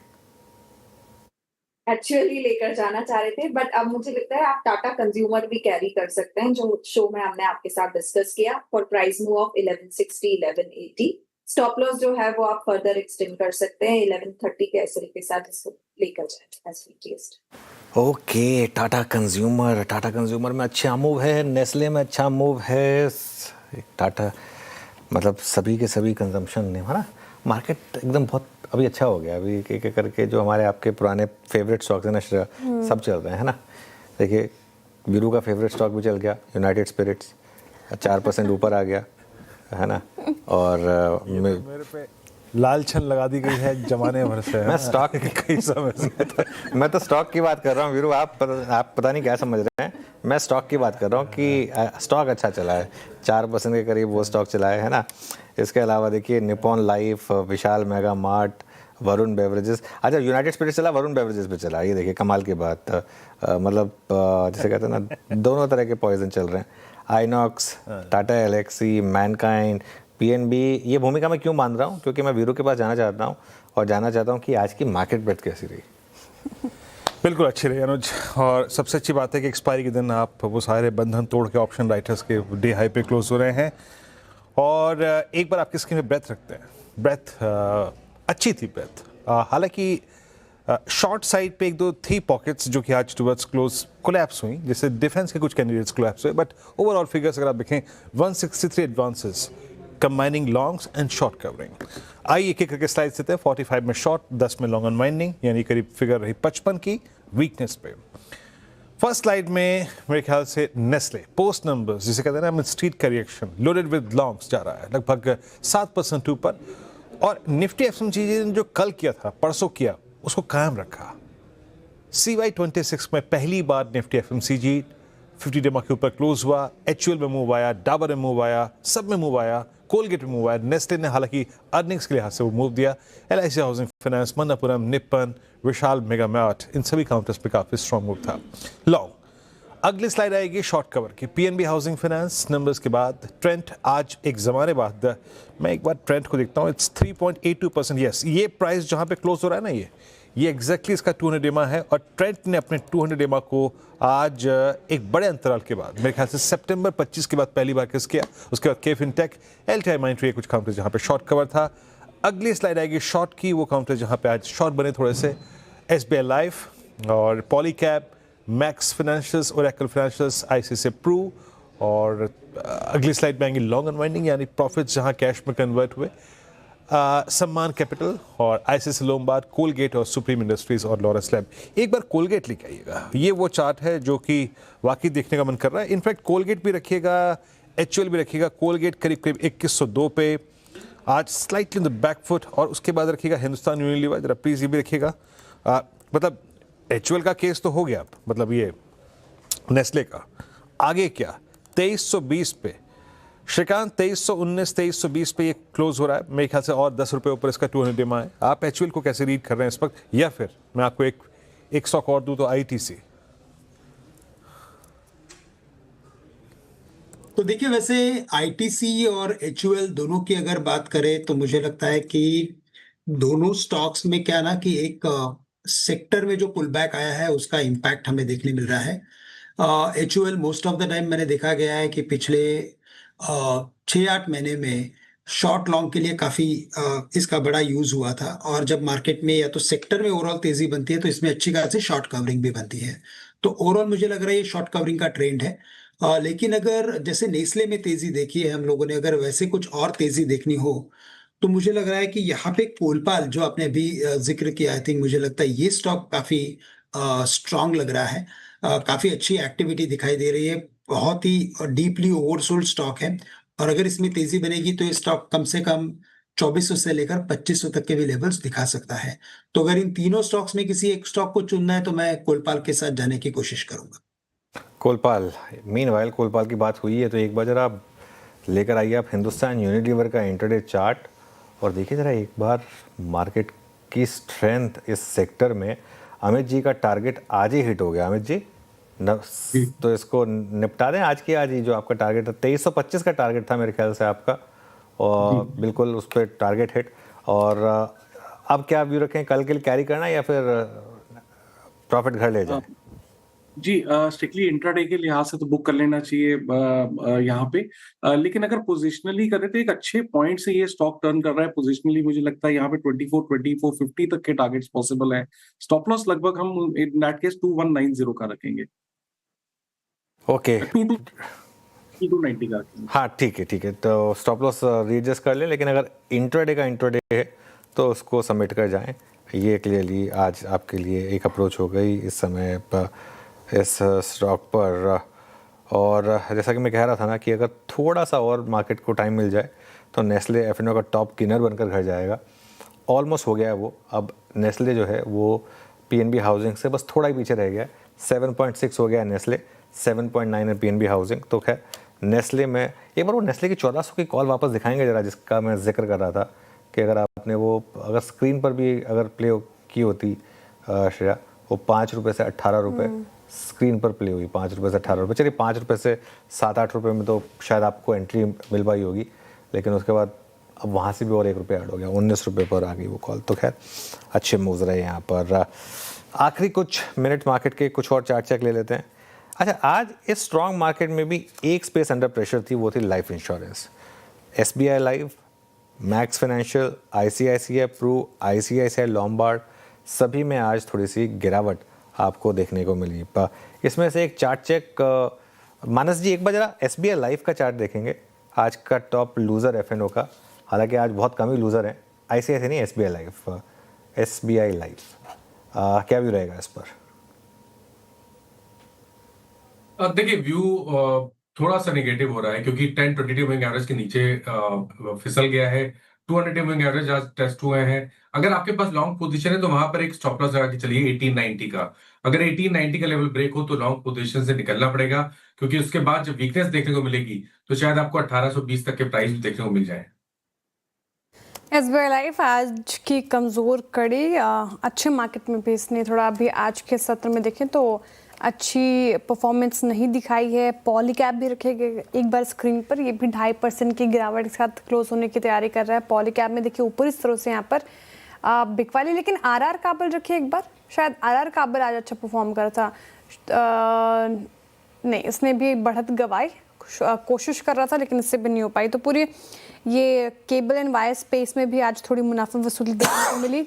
और एक बार रखिएगा एम्बर, यहाँ पर क्या मूव्स हैं ये भी, क्योंकि बैकफुट पर था। और डिक्सन भी रखिएगा, ये भी चेक कर लेते हैं डिक्सन कहाँ कर रहा है कारोबार। डिक्सन में स्ट्रेंथ है, डिक्सन पिछले कुछ सत्रों से यहाँ पर स्ट्रेंथ दिखा रहा है जब से ब्रोकरेजेस भी बुलिश हुए हैं। लेकिन पॉलीकैब और ये कैसा, जिस तरीके से गिरावट आई है कविता जी, शॉर्ट करना चाहिए या फिर वेट करें?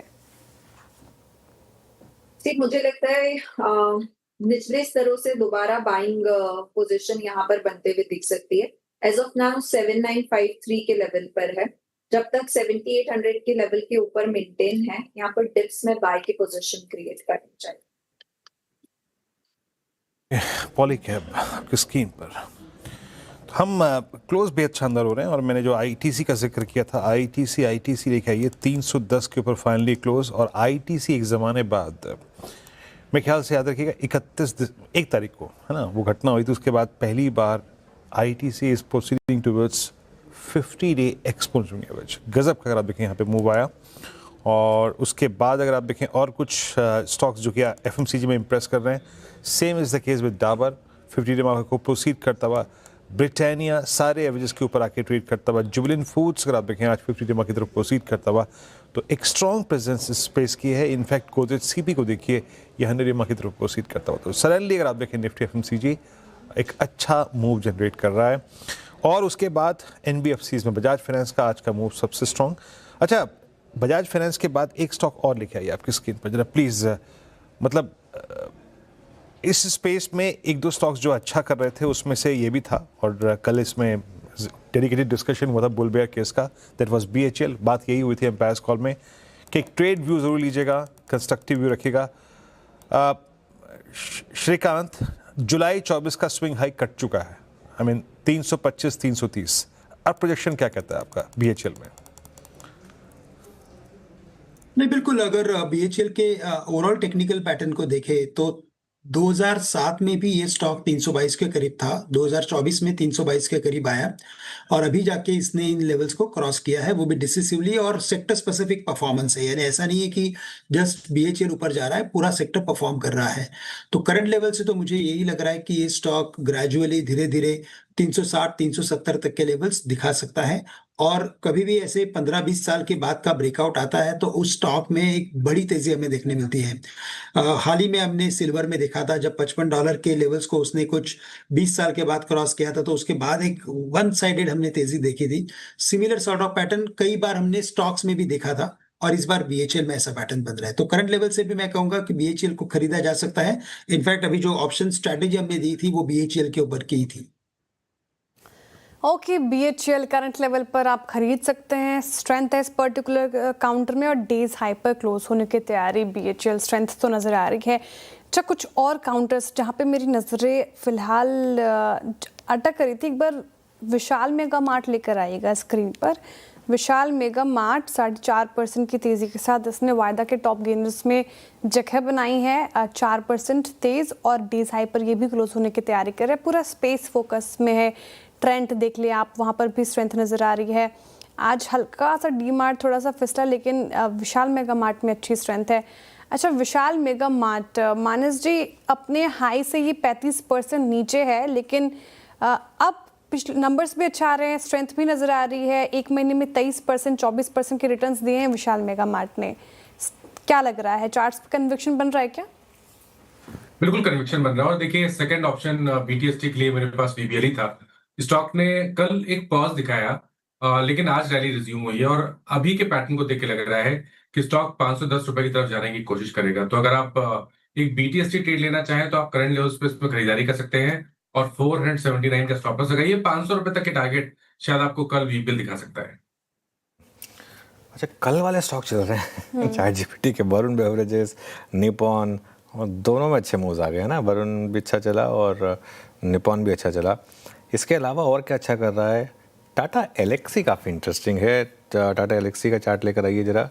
टाटा एलेक्सी के जस्ट आई थिंक आज शाम को नंबर आने हैं शायद टाटा एलेक्सी के। उससे पहले टाटा एलेक्सी में एक अच्छा मूव आ रहा है। परसिस्टेंट दिखाएंगे एक बार जरा, परसिस्टेंट के भी नंबर्स आज मार्केट आज के बाद आएंगे। ये क्या कर रहा है, एक बार परसिस्टेंट भी दिखा दीजिए। परसिस्टेंट में भी एक हल्का सा अपटिक तो आ रही है यहाँ पर। एक बार अमित जी, ये टाटा एलेक्सी या परसिस्टेंट दोनों में से कोई चार्ट है जो जहां हल्की सी भी स्ट्रेंथ दिखे? जी, अगर यहाँ पे हम बात करें अनुज जी, तो टाटा एलेक्सी की अगर पर्टिकुलरली बात करें तो यहाँ पे एक प्राइस RSI का डाइवर्जेंस है। स्टॉक लगभग 4200 के लेवल से एक रिवर्सल दिखाया है। थोड़ी सी 4800 की यहाँ पे रेजिस्टेंस आती है, वो निकलेगा तो शायद यहाँ पे मूवमेंट देखेंगे। बट मुझे ऐसा देख के लगता है कि परसिस्टेंट सिस्टम का जो चार्ट है, अगर इसको हम उससे कंपेयर करें टाटा एलेक्सी से, तो that is a better chart because यहाँ पे फिर भी उतना फॉल नहीं आया था और इसमें अगर 5250 के लेवल्स इंटैक्ट रहते हैं तो प्रॉब्ली 5500 तक के हम लेवल्स देखेंगे। वाकई परसिस्टेंट अच्छा मूव देता हुआ और डे हाई पर। और एक डिफेंस स्पेस का काउंटर है Cochin shipyard, new derivative entrance. आज सुबह डेडिकेटेड डिस्कशन हमारा डिफेंस पे हुआ भी था, बट टुवर्ड्स क्लोज जो एक इम्प्रेसिव मूव दिया इसने। मैं इसलिए कह रहा हूँ क्योंकि आज इसका भी हाई इंडिकेट कर रहा है बड़े एवरेजेस को क्रॉस करने की टेंडेंसी। आज का हाई टू निडेमा जो सुबह लगाया था इसने 1585, यानी डिफेंस में ये स्क्रिप्ट अपने बड़े एवरेज को रीगेन करने की, क्रॉस करने की तैयारी कर रही है। अर्निंग्स का रिएक्शन अनुज अब तक का सबसे स्ट्रॉन्गेस्ट इस नेस्ले आज शाम को इसकी चाय हो ही जाए दूध की, है ना? हाँ, वैसे मैं अमूल प्रेफर करता हूँ, लेकिन ठीक है, मतलब नेस्ले भी सेम ही है। तो अच्छा, बिल्कुल सही बोला आपने। और इसकी चाय, आप चाय दूध की चाय पिएं या फिर इसकी कॉफ़ी लें या इसकी मैगी बनाएं, जो भी है। देखिए, एक ऐसी कंपनी है जिसने आई थिंक हम सबकी लाइफ को टच किया है। और मैं सच बताऊं तो दो कंपनियां, इनफैक्ट नेस्ले और हिंदुस्तान लीवर। जब मैं बड़ा हो रहा था और हिंदुस्तान लीवर का तो नाम में भी हिंदुस्तान था, मुझे तो पता ही नहीं था कि MNC कंपनी है। मुझे लगा था तो इंडियन कंपनियाँ होंगी, क्योंकि सब कुछ इनको देख के ऐसा लगता है कि एकदम इंडियन कंपनीज हैं। आई थिंक सबसे ज़्यादा यही दो कंपनियाँ रही हैं, कुछ हद तक कोलगेट भी कह सकते हैं आप, जिन्होंने अपने आप को बिल्कुल इंडिया के हिसाब से अपने आप को अडेप्ट किया था। बिल्कुल। चलिए स्क्रीन पर चलते हैं मार्केट की क्लोजिंग के लिए। 24,572 आई थिंक प्रोविजनल क्लोज है। एडजस्टमेंट आई थिंक 24,577 के आसपास होगी। बैंक निफ्टी करीब 750 पॉइंट ऊपर था, 57,350 पर। निफ्टी IT कम चला 0.5%। मिड कैप भी आज कम चले, एक्चुअली 0.5% ही था। स्मॉल कैप ठीक ठाक चला, लेकिन करीब 1%। एडवांस डिक्लाइन अच्छा था, इससे बेहतर हो सकता था, लेकिन ठीक है। 1990 वर्सेस 1137। सेक्टोरल गेनर्स में सबसे ऊपर रियल एस्टेट। आज रियल्टी इंडेक्स ने सबसे ज़्यादा तेज़ी दिखाई। एक्चुअली FMCG टुवर्ड्स एंड ज़बरदस्त मूव हो गया, 3% हो गया। तो जो लीवर और नेस्ले में मूव आए उसने FMCG को सबसे ऊपर कर दिया, फिर रियल्टी, फिर बैंक्स, फिर financials, capital market, defence. Loser मेरे ख्याल से आज होंगे नहीं, तो फिर फटाफट निफ्टी गेनर्स पर आ जाते हैं। थोड़ा जल्दी मूव करेंगे प्लीज़। निफ्टी गेनर्स पर आते हैं अब, और इसमें सबसे ऊपर नेस्ले करीब 8% ऊपर, निफ्टी और एफनो का top gainer. Hindustan Unilever 4%, trend 4%, Bajaj finance, ICICI bank और टाटा कंज्यूमर, यहाँ पर भी अच्छी खासी आपको रैली देखने को मिली। लूजर्स में SBI life, BEL, doctor Reddy's, Jio finance, Titan, और थोड़ा सा आज रिलायंस ने प्रेशर लगाया मार्केट के ऊपर, इस वजह से भी थोड़ा सा आज निफ्टी उतना नहीं चला जितना बैंक निफ्टी चला। थोड़ा सा एक्सपायरी का फैक्टर हो सकता है। 24,580 एक बार वो एडजस्टेड क्लोज या वो प्रोविजनल क्लोज जो इंडिकेटिव नहीं, गलत है, इसको हटा दीजिए। हाँ, अब सही है, अब सही है। 24,576 नहीं, अब सही है। पहले गलत था, मैं देख के हल्का सा हार्ट अटैक आ गया था। अब सही है 24,576, 23,000 के लेवल दोबारा ना देखने को मिले बस। अब 24,576 पर अच्छी क्लोज मार्केट की। बिल्कुल। और जाते जाते अनुज, नेस्ले ने तमगा वो हासिल कर ही लिया, टॉप गेनर 8.18% और PNB हाउसिंग 8.03%, यानी अर्निंग सीजन का अब तक का सबसे स्ट्रॉन्ग रिएक्शन। 21 तारीख को बहुत ही शानदार शुभ क्लोज है ना, बाजार का बहुत अच्छा हरे रंग से सारा बोल रहा है।